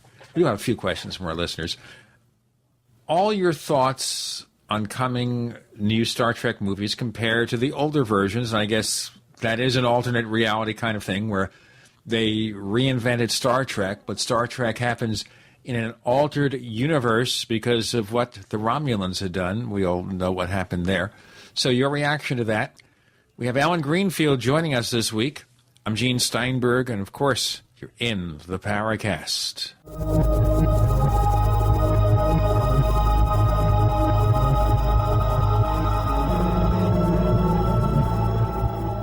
The GCN Radio Network, providing the world with hard-hitting talk radio. GCN. Great talk radio starts here. Hey neighbors, meetings are an essential part of any business. You know, making presentations to clients, collaborating with your colleagues. Well, make them as simple as possible to run and organize. Use GoToMeeting by Citrix, the easiest, most reliable online meeting service. With GoToMeeting, you can schedule an online meeting in seconds. Attendees can join with just a click from anywhere. Meeting materials are viewed on everyone's screen, making collaboration seamless.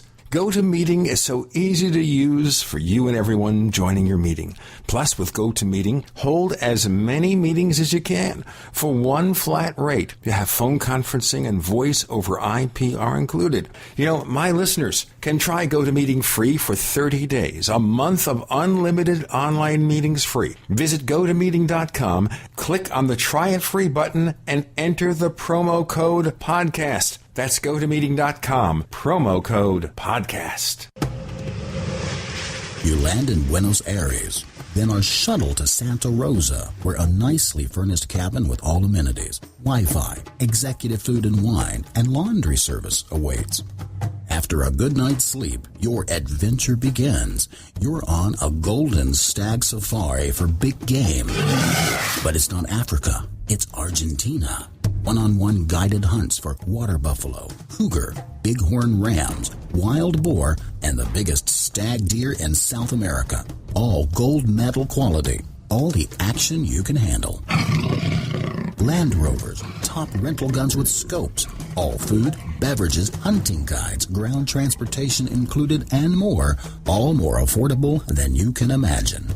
The adventure of a lifetime starts at GoldenStagSafaris.com. The big game hunting ranch. GoldenStagSafaris.com. What's better than Mountain House freeze-dried food? Buckets of Mountain House freeze-dried food. Now the freeze-dried guy introduces convenient, easy-to-store Mountain House survival buckets filled with our top-selling items. Each item is sealed in a Mylar-type pouch, and each pouch is neatly packed in clear buckets so you can easily see the contents inside. These Mountain House survival buckets come with well over a 25-year shelf life and are perfect for emergency preparedness, camping, backpacking, or at-home use. Go to freezedryguy.com, click on freeze-dried foods, and choose our 12-month, 6-month, 3-month, 1-month, or 7-day Mountain House Survival Bucket with 32 generous servings starting at just $69.95. And all orders to the lower 48 ship free. Call 866-404-3663 or go to freezedryguy.com. That's 866-404-3663 or go to freezedryguy.com. 100% veteran owned. The Freeze Dry Guy. So it's off to Grandma's house for the holidays, eh? That's great. But while you're going over the river and through the woods, professional burglars are choosing easy targets to break into. Don't be an easy target. Plug in fake TV. Fool criminals into believing someone's home at your house watching TV. Fake TV works a bit like a light on a timer, but fake TV is far more convincing. Fake TV plugs into any outlet and simulates the light and colors of a real TV. Burglars will likely move on to easier targets and leave your house alone. Fake TV costs less than a month of most alarm monitoring plans and makes a great Christmas gift. Or it's perfect if you're traveling over the holidays or anytime. Order your fake TV by calling 877-5-FAKE-TV or go to faketv.com. That's 877-532-5388 or faketv.com. Fake TV, the burglar deterrent.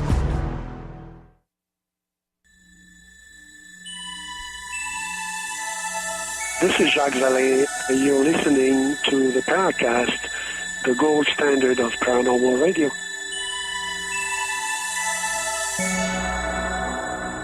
Live long and prosper, because Alan Greenfield's among us.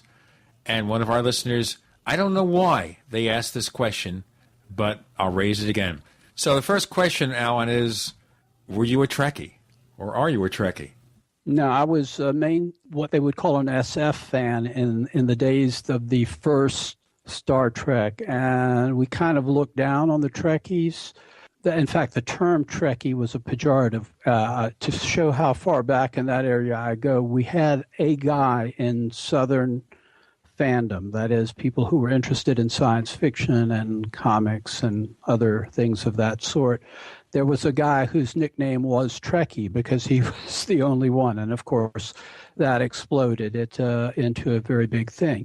In retrospect, I consider the original Star Trek to be a real gem in terms of the relative order of science fiction on television and its subsequent reincarnations as Next Generations and Deep Space Nine, et cetera, et cetera. All have a lot of merit, but I consider them to be kind of future, idealistic, nuts and bolts science fiction. I must say, after Gene Roddenberry passed away, it became more of war in space and less of the idealistic reflection of international cooperation and non-intervention, something we could learn a lot from in terms of Afghanistan, Iraq, and other horror stories of the modern world.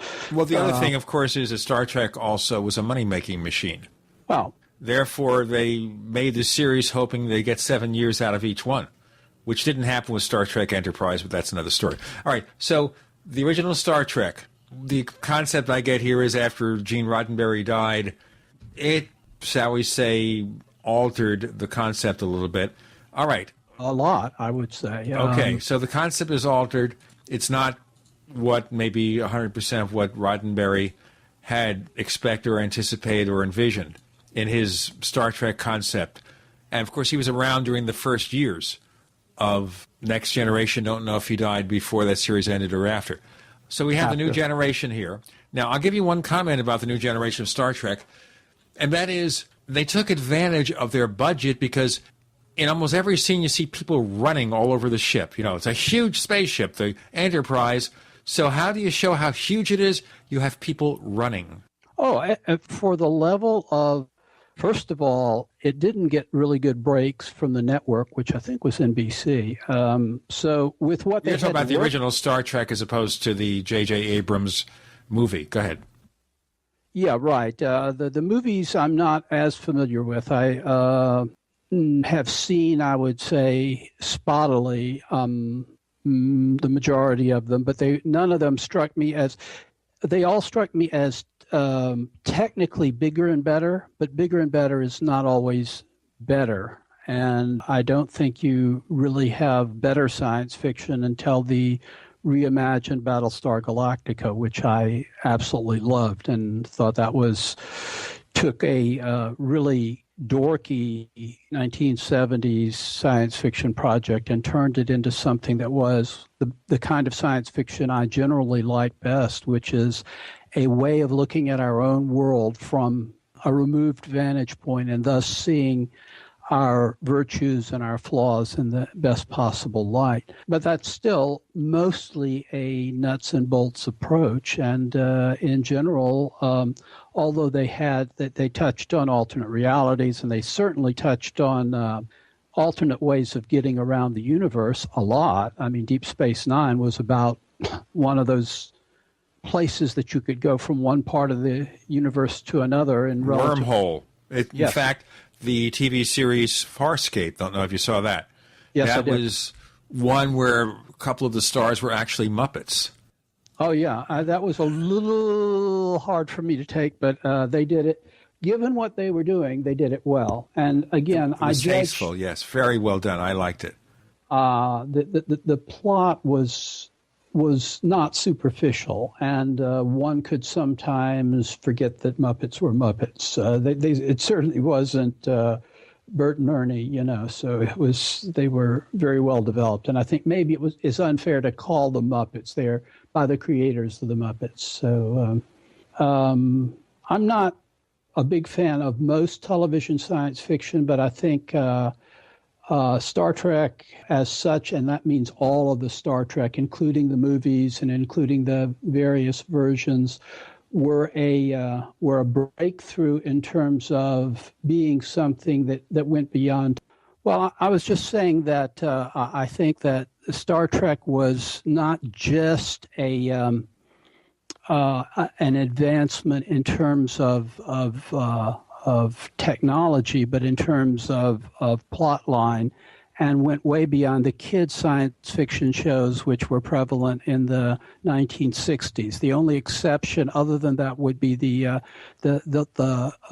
almost not science fiction of Twilight Zone and Outer Limits, which was only borderline science fiction. It was mostly kind of social criticism in an eerie setting. But the thing about Star Trek is Star Trek was written for adults, that adults could enjoy the show, whereas watching Space Patrol in the 1950s, it was for kids. Even Captain Video. All those shows were for kids. You always assumed science fiction had to be for someone who was under 12 or 15. Yeah, exactly. And Star Trek kind of turned that on its ear. And I'm not sure that it was intended to, but it did, and that's the important thing. And although it owes a huge debt to the great 1950s science fiction movie, theatrical movie, Forbidden Planet.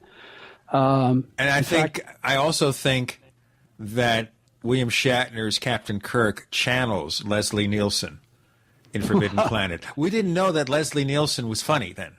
He was a serious actor. Well, yeah, in the 1950s, and he had a surprise second career, which he did justice to straight-faced comedy that is most touching. He would have, but, there's no point at which William Shatner ever did Captain Kirk without a touch of underlying humor. And I think that if you go back and look at it with that in mind, it was always there. So in that sense, he really did have the Leslie Nielsen undertone in him. Well, when they did that show, Boston Legal, where he played Denny Crane, you knew how funny he was with James Spader that had this wonderful rapport. Let's move back to our subject here because we're about two-thirds into the show. We want to get also into your interest in the occult. And that is, with regard to UFOs, wherever they come from, what about so-called close encounter stories? This is another question from Blowfish. And the best evidence. So we see UFOs in the sky, but sometimes they're real close, and sometimes we see the beings, and sometimes those beings want to take us. What do you think? Any real evidence for that, or is this all some kind of mind trick? Yes and yes. I don't think that it's a trick, but I think that it does involve the same kind of experience that that one would encounter in the varieties of religious experience. In fact, and in folklore about abduction by elves, or I was just talking today about with my son Randall about halflings, and we have throughout human history these notions of people being taken away under a mountain, to a mountain. You and I interviewed a guy who, without realizing it, though he was doing a UFO story, Ralph Lale is who I'm talking about. This was in Brown Mountain Lights, right? Right. In that city near where the mountain was located, we interviewed somebody who claimed to have met these entities. Well, whether he did or didn't is of less interest to me than that his story resembled European folklore about being taken into the Venusberg or Fairy Hill or whatever in so much detail that I find it nearly impossible to believe that it doesn't come from the same source. Whether he dreamed it up, I had this bizarre experience of a guy showing up at my hotel room and telling me that Lale was somebody. I don't even know how he found my hotel room, but maybe he was a man in black. Who knows? But it was a small town, and I imagine news travels quickly. But he said, you don't need to be fooling around with Ralph Lale. And I said, why is that? All right, so we have Ralph Lale, we have Alan Greenfield, we have a possible man in black. More to come. You're in the Paracast.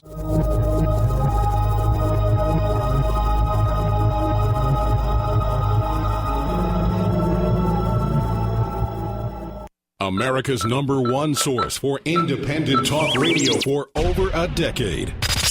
We are the GCN Radio Network.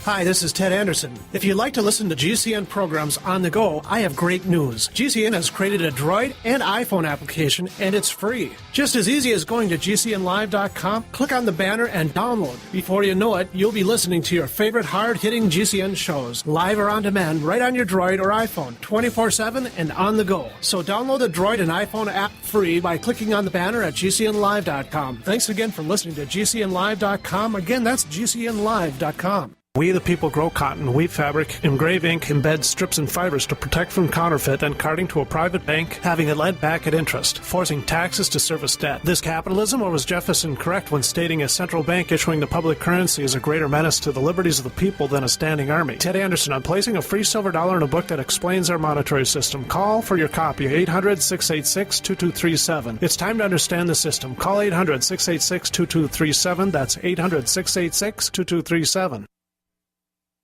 We all know that Berkey Water Purification Systems are the most trusted name in water filtration. As an authorized Berkey dealer for over 6 years and serving thousands of satisfied customers, the Berkey Guy offers amazing specials for Berkey Water Filtration Systems. The Berkey Light Systems include a set of self-sterilizing and recleanable black purification elements that purify water by removing chlorine, pathogenic bacteria, cysts, and parasites to non-detectable levels and remove harmful chemicals such as herbicides and pesticides. Order the Berkey Light System today, complete with 2 black Berkey elements for only $231, and the Berkey Guy will ship your order free of charge. With the purchase of a Berkey Light, the Berkey Guy is also offering a set of fluoride and arsenic filters for only $39.99. That's over 30% off the retail price. Call the Berkey Guy at 1-877-886-3653. That's 1-877-886-3653. Or order online at GoBerkey.com. That's GoBerkey.com today.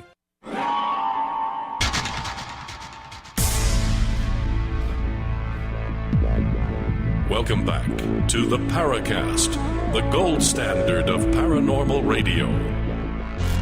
And now, here's Gene Steinberg. We have Alan Greenfield joining us this week on the Paracast. Chris O'Brien is taking the night off.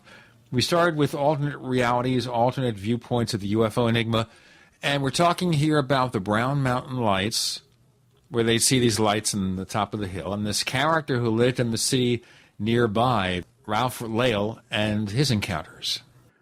Right. Well, I went to Brown Mountain to do some fairly thorough investigations twice. Once with you and Geneva, and let's see, who else was with us at the time? There was someone else with us, but it has skipped my mind. And on another occasion, which I can date exactly because it was the day that Apollo 8 circled the moon, but it was Christmas Eve with Jim Moseley and little Betty Moseley and Tim Beckley. And it was on that occasion I had again gone and talked to Lale, and I was in my hotel room. This man comes and knocks on my door, well-dressed guy, sort of nondescript, not looking like trouble, not having a southern drawl at all, unusual in that part of the universe. He comes in, sits down. I don't remember what else we talked about, but at some point he started talking about Ralph Lale, and he said, "You really shouldn't be dealing with this guy. He's a moonshiner." And I said, "Oh, really? That's interesting.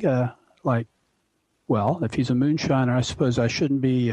But why are you telling me this? Because that doesn't necessarily bear on, his experiences on the planet Pewam or under the mountain, which is where he claimed he was taken." And this guy left, and at the time I didn't think it was that strange. And then I realized, how did he know where I was, who I was, and what was his purpose in being there?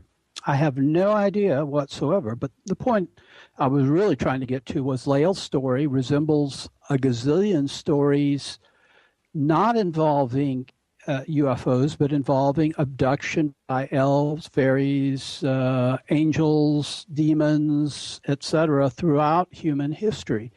And the UFO abduction stories are of the same variety. Some are transformative events. They even resemble near-death experiences in their format. And I'm not sure that religious experiences, spiritual experiences, experiences with out of folklore with elves and fairies taking you to Magonia or under the Venusberg in Germany or wherever it happens to be, or under Brown Mountain in North Carolina, are talking about, except in terms of the window dressing, so to speak, anything that is any different one from the other.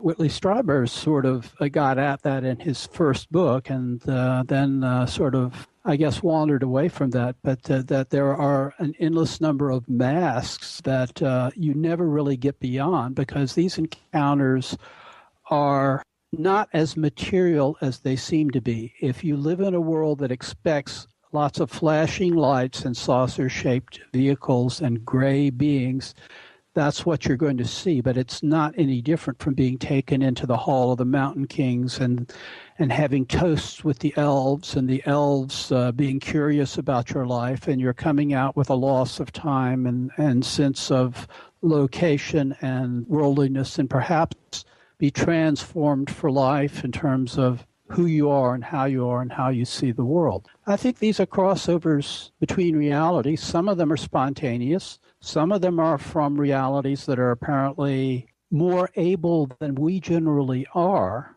And this is a good segue to the occult part of this. More able than we are to actually go from one state of reality to another and then perhaps return to the other reality sometimes. All right. So you think that this is all what's happening with abductions, except for those, of course, that aren't just mental issues? Well, I'm not even sure that schizophrenia is a disease, and not seeing more of reality and not being able to process it than most of us see most of the time. People that are able to process it are called prophets and oracles. People that aren't able to function with that additional sense of reality, they're nuts. They're called crazy and crackpots, and they eventually become, out of frustration, they become crackpots, sometimes dangerous crackpots. Well, of course, we have Richard Shaver, who was supposedly hospitalized for mental problems, and he had this other reality experience, but he was in contact with beings or entities called Diros and Tiros, and in his particular case, maybe the caves were in another reality. Did you ever meet Shaver?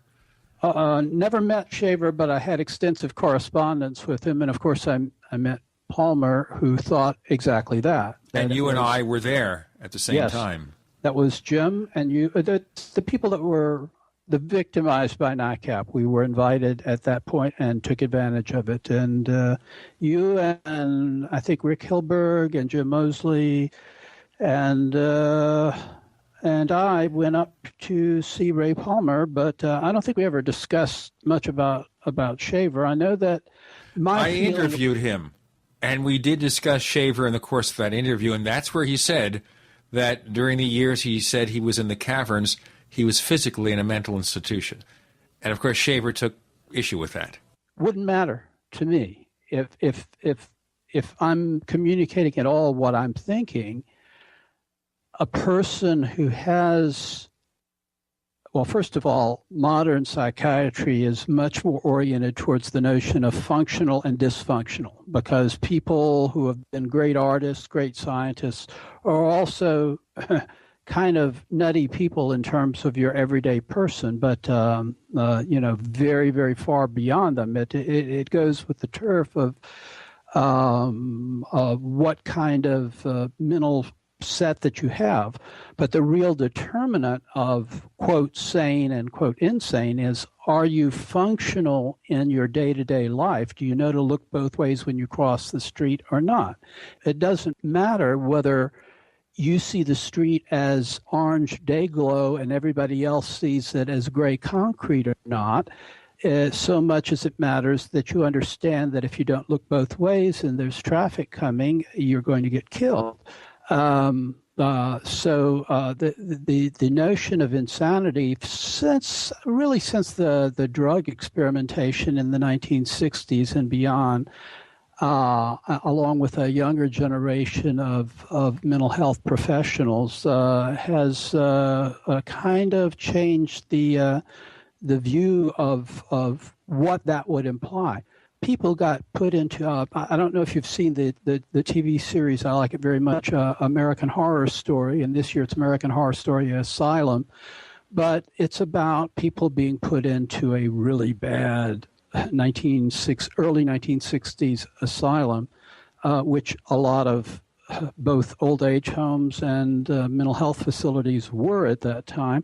And one of the people that was there because she was a lesbian. Because at that time, that was considered to be a serious mental disorder. And I mean, times change, and what is defined as crazy and what is defined as not crazy differs with the time. There's no doubt in my mind that Shaver was a, quote, crazy guy, but then so was Salvador Dali. One was a famous artist. The other was a guy who had his 15 minutes and was generally regarded as a nut. I never did. I thought of him as someone who had his mind in two worlds and was ill at ease with both. I knew Shaver personally. I actually interviewed him. I met him. And when we met him, Geneva and I thought he was a perfectly presentable, friendly person with a subtle sense of humor. I didn't see a nut there. But then, who am I to judge, right? Some people think that I'm crazy, and probably they're right. But here we are, and that's why we have this radio show. We have so much more to get to with Alan. And anytime we have Alan Greenfield on, we start a discussion, goes on for a couple of hours or so, and then we think, let's do another 2 hours. Alan Greenfield joining Gene Steinberg this week. You're in the Paracast.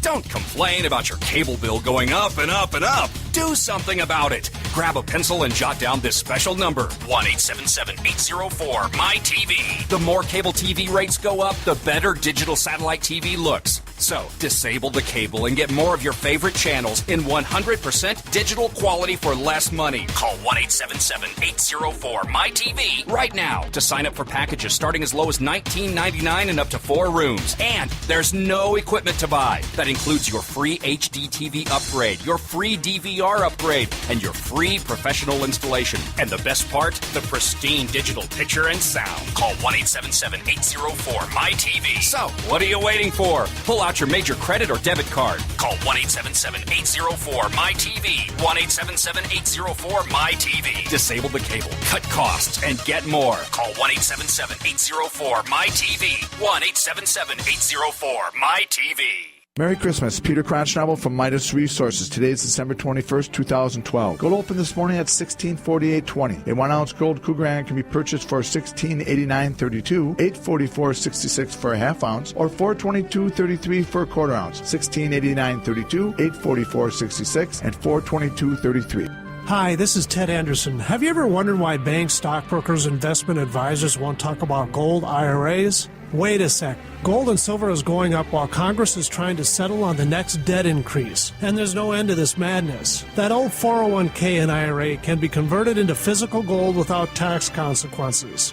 I explained this in my book, 10 Reasons to Buy Gold. Don't let time slip away. Call for your free copy today, 800-686-2237. Get away from that Washington spin and get honest answers about gold. 800-686-2237. The book is free, 800-686-2237.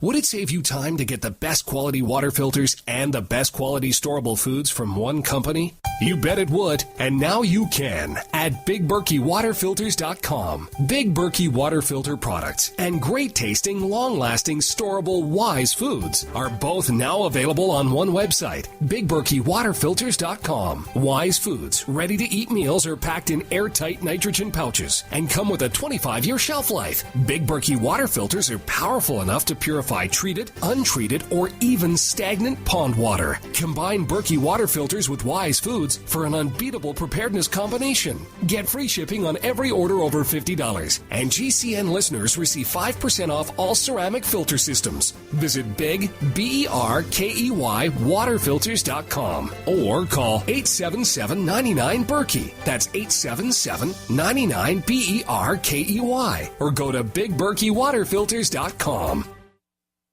Hello? Congratulations. For what? For losing all that weight. How'd you do it so fast? ASAP. ASAP what? What's that mean? Are you ready to get as skinny as possible, as soon as possible, as simple as possible, and as sexy as possible? I'm listening. Then get with the ASAP program. It's real and it works. No smooth talk, no slick advertising, and no exaggerated claims of success. I've got to know more. Welcome to ASAP, as slim as possible. Whether you have 10, 20, or 50 pounds to lose, ASAP is your weight loss answer. ASAP targets the abnormal fat reserves and makes them available to be burned as fuel and contains no caffeine or hormones. Order ASAP at wholesale prices or join the team to share the business with others. Visit GCNteam.com or call 877-878-4203. GCNteam.com or call 877-878-4203. Lose weight and look great with ASAP, as slim as possible.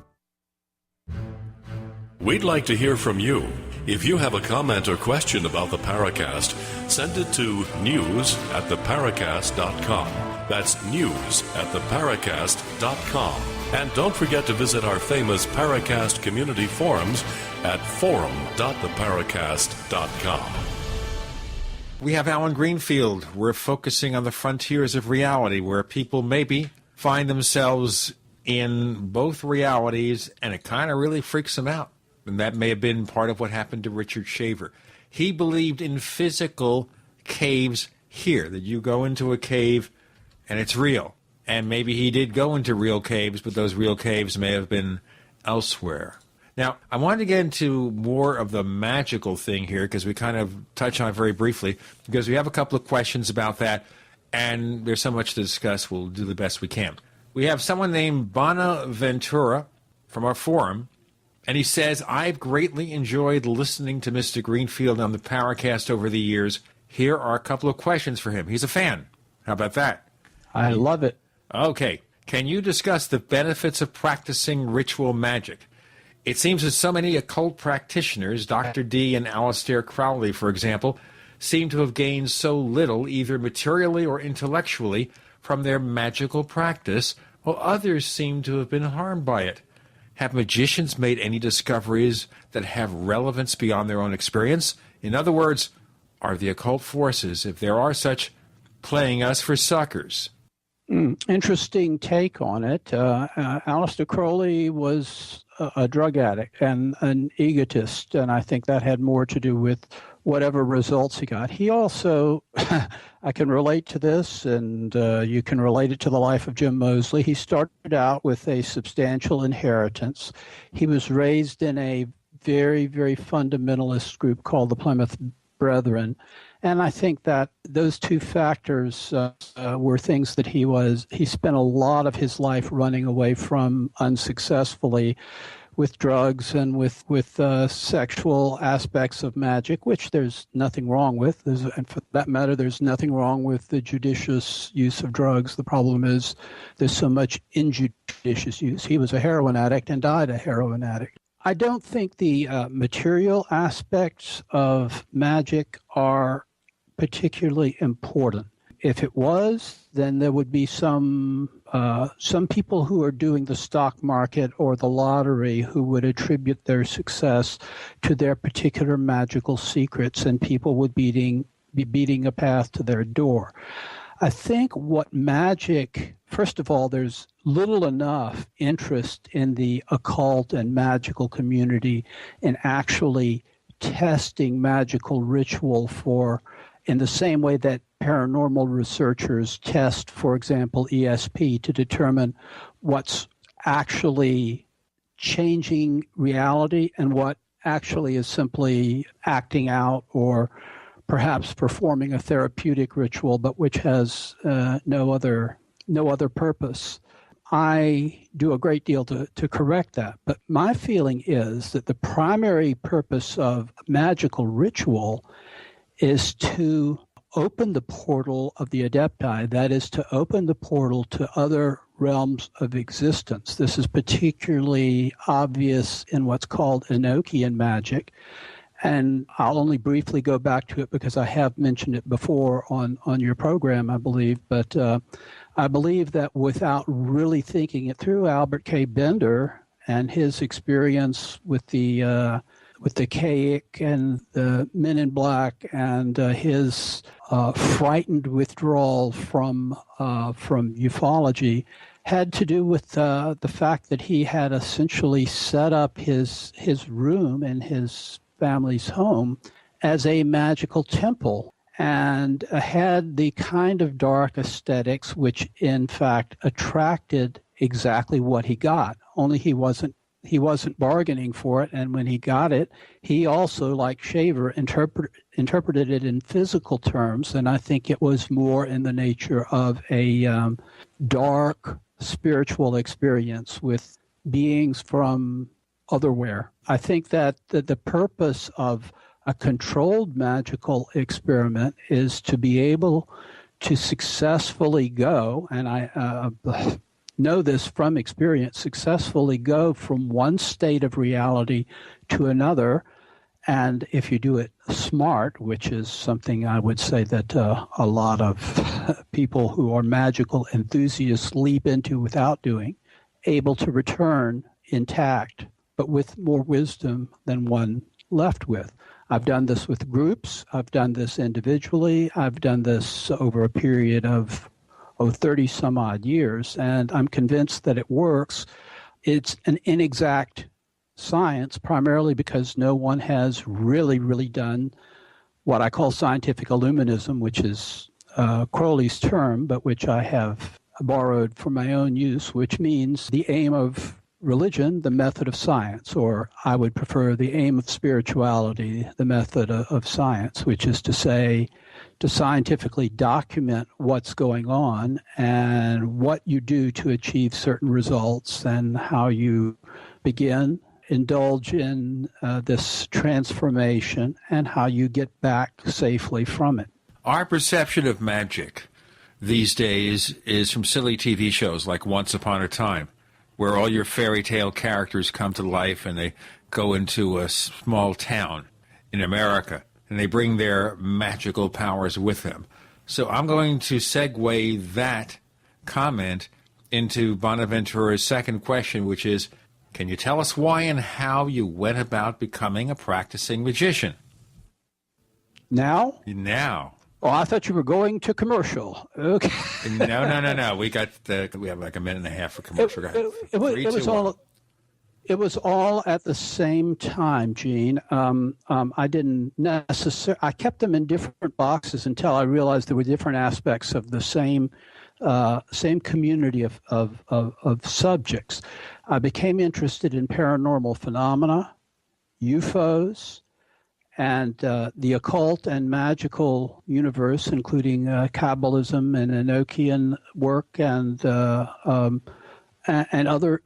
magical ritual, all at the same time in circa 1960. And my development in terms of practice and working with other people on these different areas depended in part on who, and science fiction also during that same period, by the way, all the same year. I was pubescent, so the Freudians can make of that, if there are any Freudians left, whatever they wish. The point is that my major interests developed at that same time. And the magical aspect of it was mostly reading about it in the 1960s. And then in the 1970s, I began to meet people who were also interested in it. And group work is, I would say, almost essential for doing that sort of thing. I eventually became part of an organized body of magical workers. I spent 20 years in that before deciding that the authoritarian approach of the organization was far, far too dogmatic for any real progress to be made. But in the process of going along through trial and error, I learned a great deal about magical invocation and evocation. And we're going to ask him more about what he learned in our next segment. Alan Greenfield joining me. You're in the Paracast.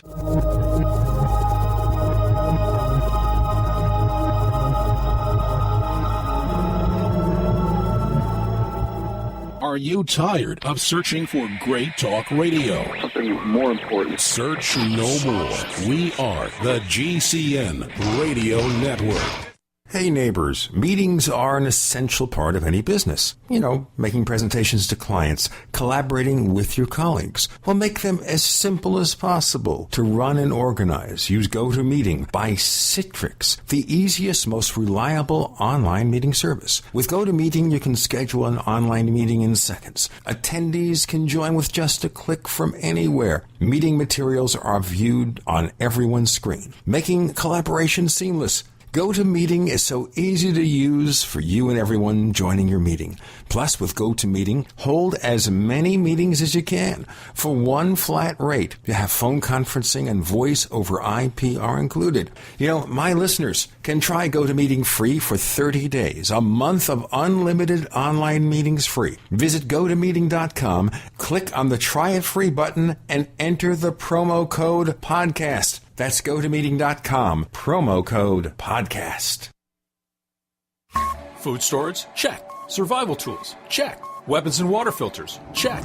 But what about a permanent source of cooking power that can run forever without buying fuel or paying for maintenance? Introducing Afterburner Stoves, home of the original patented rocket stove, the Kelly Kettle, and the Solo Stove. Afterburner Stoves has what you need and now offers all GCN listeners our complete preparedness package with the means to cook meals and sanitize water. Whether you dig in or bug out, cook almost any meal with just a handful of sticks. We already have the lowest online prices guaranteed. But if you enter coupon code GCN at checkout, we'll knock off an additional 15% and send you our amazing 6-hour solar rechargeable light bulb absolutely free. All for only $249. Visit AfterburnerStoves.com or call 866-716-5214. 866-716-5214. AfterburnerStoves.com. Cook hot meals with just a handful of sticks.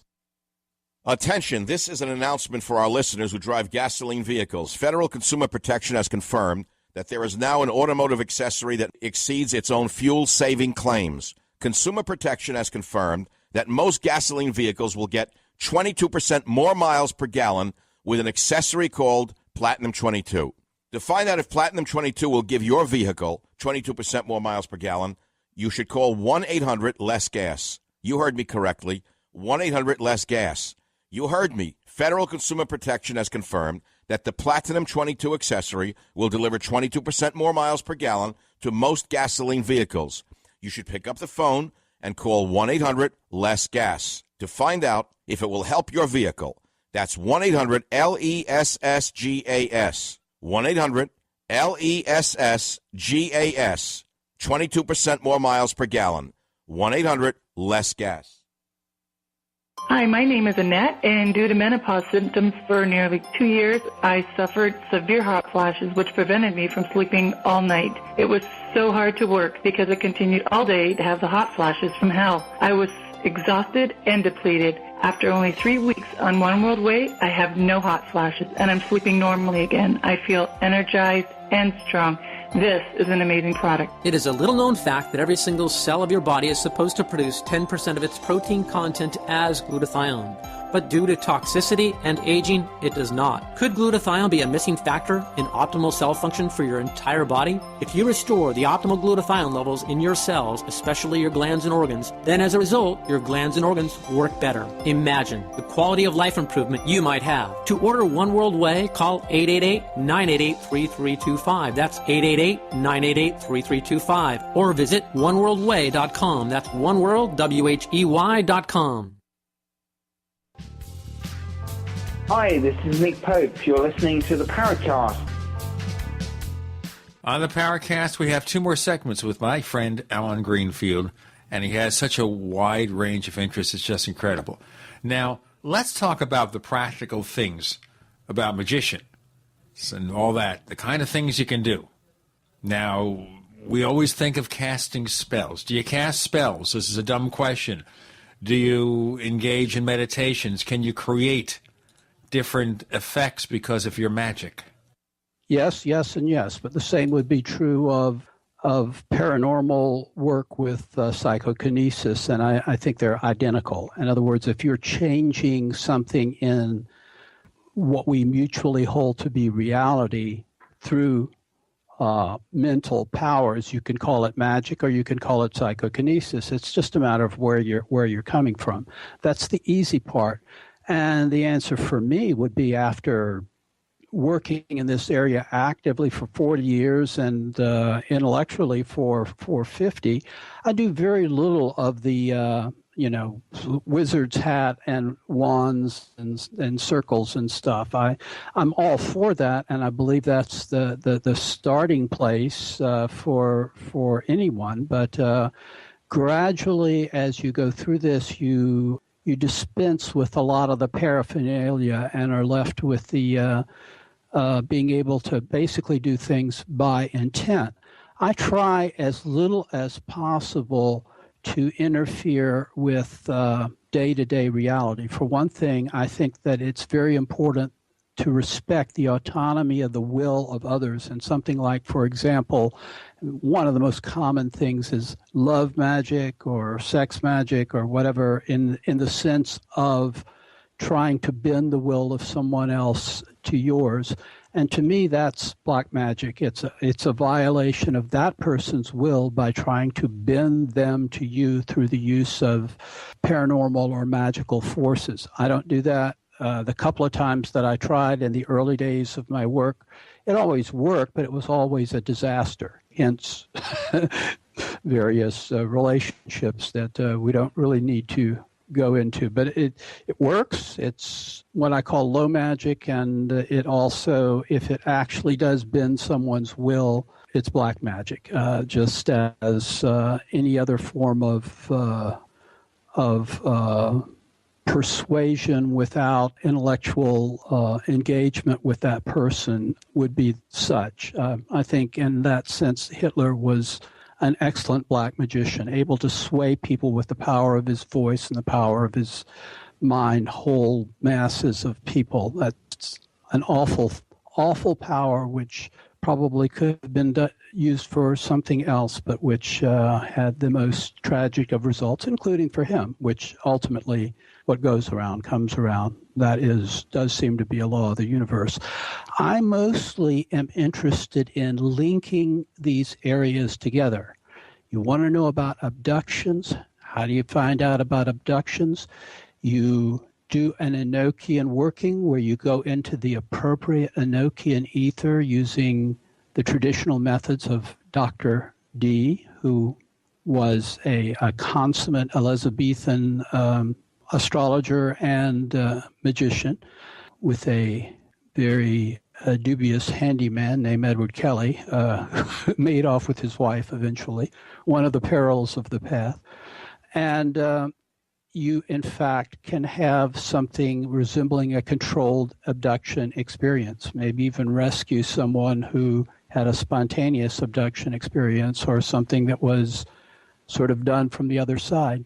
Now, abduction being what now? Because every time we say abductions, UFOs. I mean it exactly that way. What are UFOs? They're unidentified. They are a source of abduction, but so can gnomes or fairies or changelings or any of the folklore, or for that matter, the profound religious experiences, the prophet Elijah being taken to heaven on wings of angels or thereabouts, Paul on the road to Damascus having his close encounter of the very, very, very transformative type. I don't see these as different, Gene. I see these as all differing cultural interpretations of the same basic phenomenon. And what I'm interested in is linking them one to another, but also developing some means of control over them. And that's why I have been at some pains to work on the prediction of, say, UFO cases in the future with arguable success. And that's why I have also worked on using magical process as it has been handed down to do what amounts to going into the abductees' world and coming back from there successfully. Now, okay, you raised a big question here. Going into the abductee's world, this is the UFO abductee or any person being abducted by strange creatures? Again, I don't see them as different. They're only described in different cultural terms. Whether it's Barney Hill or Saul of Tarsus, it's the same experience described by people from different cultures and making different cultural interpretations. I see them as one and the same thing. Okay. Go on.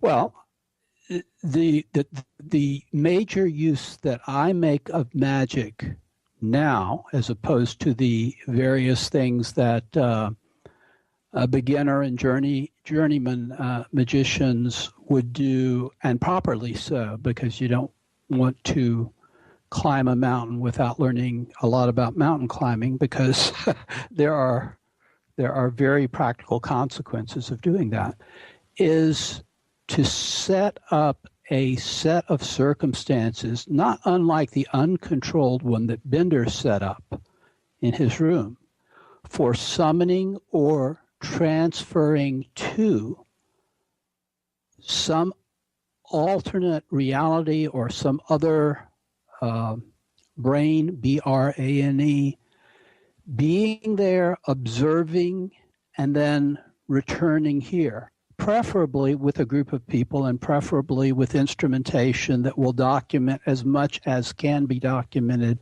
about that. And I've been doing that kind of work since the early 1990s with a lot of success, but with, no funding, obviously, at all.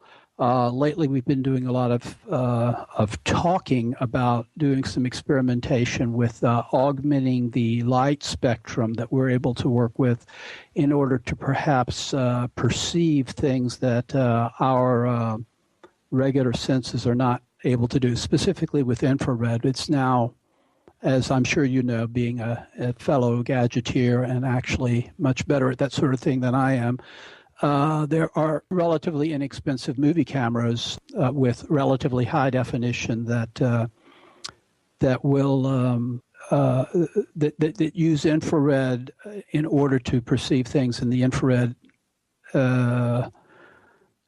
aspect of the light spectrum that we don't normally see. In other words, in the heat spectrum. And heat has a lot to do with a lot of the magical transformations that take place. And I don't know how that will turn out, but if we are able to see a kind of heat exchange that is otherwise not perceivable to people in an ordinary state of mind and to ordinary vision or even ordinary cameras, that will be significant. And I have people that work with me who are working on that, and I intend to do some work on that myself when and if I can afford it. There needs to be a lot more scientific, that is systematic, nailing down and documentation of what we do. All of this could be crazy, but all of it could be wrong. I'm not sure crazy is the right term. Well, and we have one more segment left. We'll go into more of what Alan is doing with his magical pursuits. This show is magical this week. Really fascinating discussion with Alan Greenfield. I'm Gene Steinberg. You're in the Paracast.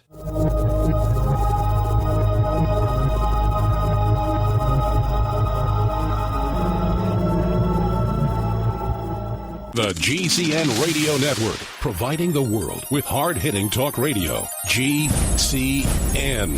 Great talk radio starts here.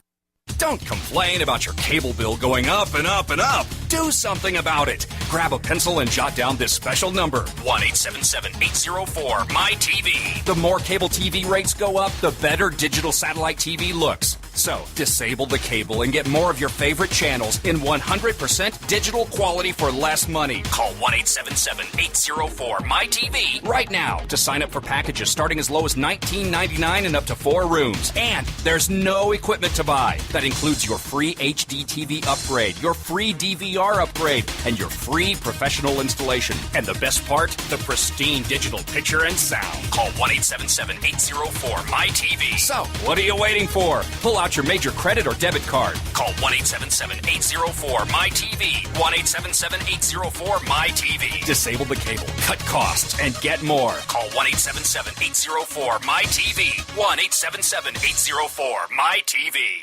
So, a natural disaster strikes, and out goes your power.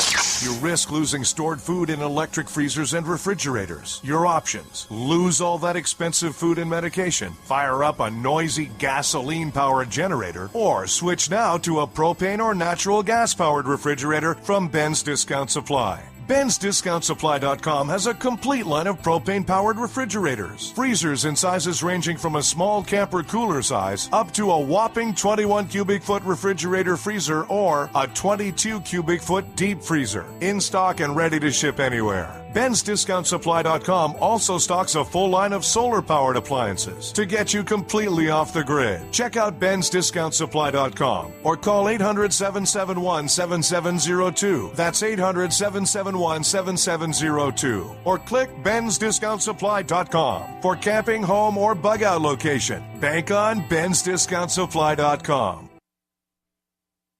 Do you owe the IRS money that you can't pay? Are tax liens and levies ruining your life? Are you tired of being afraid just to go to the mailbox? If this describes you, then Dan Pilla can help. Hi, I'm Dan Pilla, and I've been solving tax problems for more than 30 years.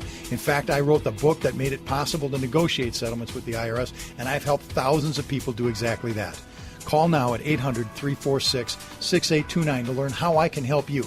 You know your IRS debt will not go away by itself, but you don't have to live in fear anymore. New changes to IRS policies will help more people than ever before eliminate their debts once and for all. There's no need for you to suffer another day with IRS debt. Call 800-346-6829. I can help you eliminate wage and bank levies, release tax liens, and negotiate a settlement with the IRS that will put your tax nightmare behind you forever. Call 800-34-NO-TAX or go to my website, taxhelponline.com. That's taxhelponline.com. A little over a year ago, I began to do a lot of research into why, even though I had a pretty good-sized meal, that I was still starving. And my research led me to a well-known fact that most of the soils that we grow our crops on here in the United States and across the industrialized world are almost completely depleted of almost all of the key minerals and trace elements that our bodies need to rebuild themselves, fight off cancer, and be healthy. I then searched out the best vitamin and mineral company out there and discovered Youngevity. The Youngevity products are designed to give you the real nutrition you need, and once you've got that, you don't have to eat as much to be satisfied. I've lost 37 pounds in 2 months, simply getting the vitamins and minerals I need. Check it out for yourself. It's incredible. Go to InfoWarsTeam.com today and order your first canister of Beyond Tangy Tangerine Complete Multivitamin Mineral Complex Dietary Supplement. That's InfoWarsTeam.com. Hi, this is nuclear physicist lecturer Stanton Friedman. You are listening to the Paracast, the gold standard of paranormal radio. One more segment left. We're talking to Alan Greenfield, a practicing magician. Now, this is always the stuff we hear in the legends. There is black magic, there's white magic, you can do all sorts of strange things, cast spells on people to make things happen. How much of that is real? All of it. Okay, so what is the extent of what an Alan Greenfield can do? I mean, if you decided, well, somebody's in severe difficulty, they're going to lose their home, they're going to be foreclosed, can you put a spell on the bank? Probably, it depends on the size of the institution. If people, by myself, the larger the institution, everything has its own egregore, which is a difficult term. Look it up. It's sort of the composite force of any person, place, or thing. For example, casting a spell, which I'm not a spellcaster and haven't been for a very long time, but casting a spell on, let's say, the government to not go to war. The government has its own egregore. Its egregore goes back to the founding of the country and in some sense beyond that. And explain what that means.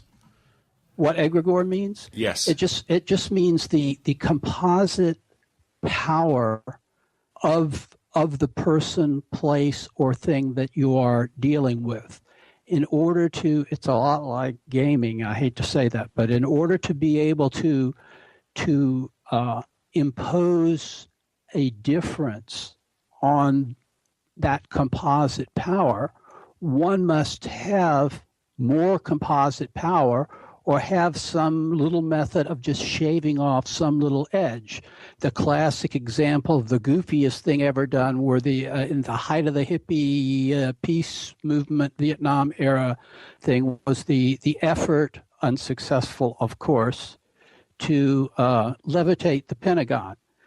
It would take more than a few thousand stoned hippies to levitate the Pentagon. In fact, I think it's probably impossible if you had the whole population of the world concentrating on it. But to change... Now, the other question would be then, does the government have its own magical powers to protect itself from you? Well, yes, obviously. Look at the back of the dollar bill. I mean, it in its beginnings, a goodly portion of at least the Federalists within the founding fathers, as they say, of the United States were a good many Masons and illuminated Masons, and they embodied a lot of that in the symbolism of the United States. To this day, when you see a picture of the House of Representatives, you will observe the bound sticks around a I don't want to use the actual word because the word is associated with fascism, but it's a very, very old idea of you see a double-bladed weapon and you have these sticks bound around it, and it's a magical symbol for the power of many bound together is much stronger than the power of any one, and that symbol goes back to the merging of 13 colonies, to the emergence of all for one, to the notion of e pluribus unum.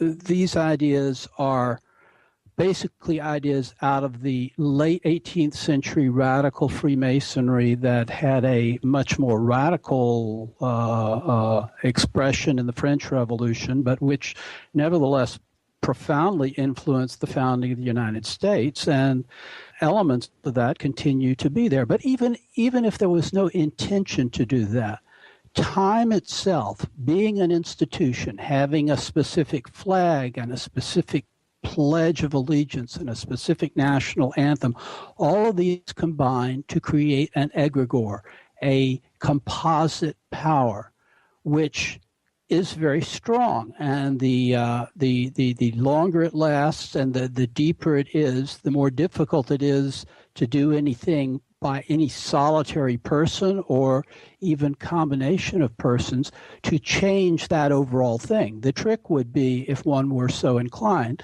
to change maybe one person in a key position to avoid, let's say, a nuclear war.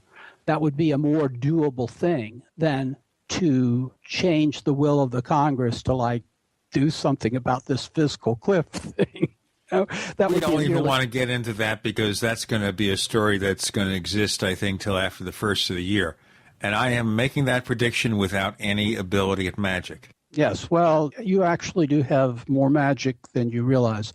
Pray tell, I want to know more. We don't have much time left. Why don't you focus on that for a couple of minutes? How I think so? The influence of cyberspace is something that if we were sitting in aforesaid hotel room in 1965, and I were to say, look, Gene, in the far future, in the 21st century, in the 12th year, at the very, very end of the Mayan calendar, when the guy got tired and walked away from his calendar, you're going to be reaching out not to your little mailing list of people that you've mimeographed to, but to thousands, conceivably millions of people over a really infinite period of time through a network that is in a cloud of electronics spread out all over the world.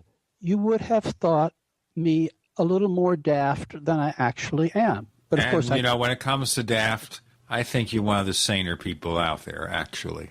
I think so too, but I'm glad we agree with each other. Yes, and so are you. But the point is, anything that's done in cyberspace has its own magical effect. It just depends on whether you define magic as something lowbrow, as in Bewitched. Not that that wasn't funny, but that's I Dream of Jeannie and Bewitched are not what magic is all about, or something more profound. And the one thing I will give Aleister Crowley was that his book Magic kind of puts it on a scientific footing, and if you can deal with the turgid neo-Victorian way of writing, it actually gives it a rational foundation that you can deal with the irrational in. He also said reason is a lie, which I think when you deal with magic, you sort of have to put your reason on hold and just do it. But the answer to your question, the bottom line answer is there are certain things I can do and certain things I can't. But I have laid hands on people magically and cured them of horrible diseases. Unfortunately, I can't do it for myself, which, but I don't have any horrible diseases. And we hope this won't happen. But if you did have a horrible disease, someone would have to put their hands on you. Exactly. I just don't have the capacity to do it for myself or my immediate family. The best I can do is blessings and prayer, But then one thing that I believe in is, the power of prayer is not the power of telling God how to run the universe. So I try not to fall into that trap. What is the power of prayer then? To touch the infinite and to have the infinite touch your heart.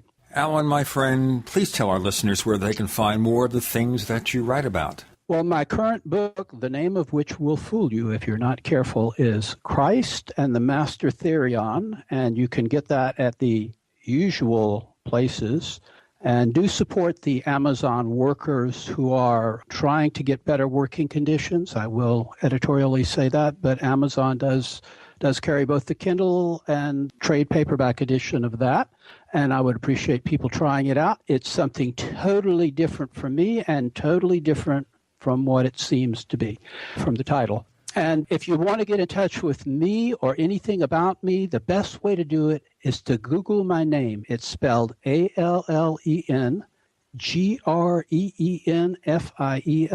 I've been on the internet since before it was the internet. In fact, he's a magician, so he probably helped create the internet. We're just kidding. No, that was Al Gore. Okay. Sorry, excuse me. By the way, you can find us. We're on Twitter, where we're known as the Paracast, or go to theparacast.com to find all the things we do. And Chris O'Brien, by the way, his website is OurStrangePlanet.com. And he's got loads of great articles on there, OurStrangePlanet.com. Alan Greenfield, thank you so much for joining us this week on the Paracast. It's been just like the old days. That's great, Gene. Thanks a lot.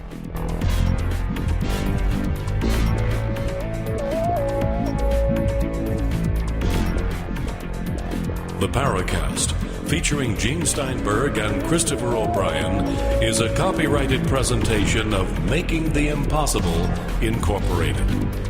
Tune in next week for a new adventure in The Paracast.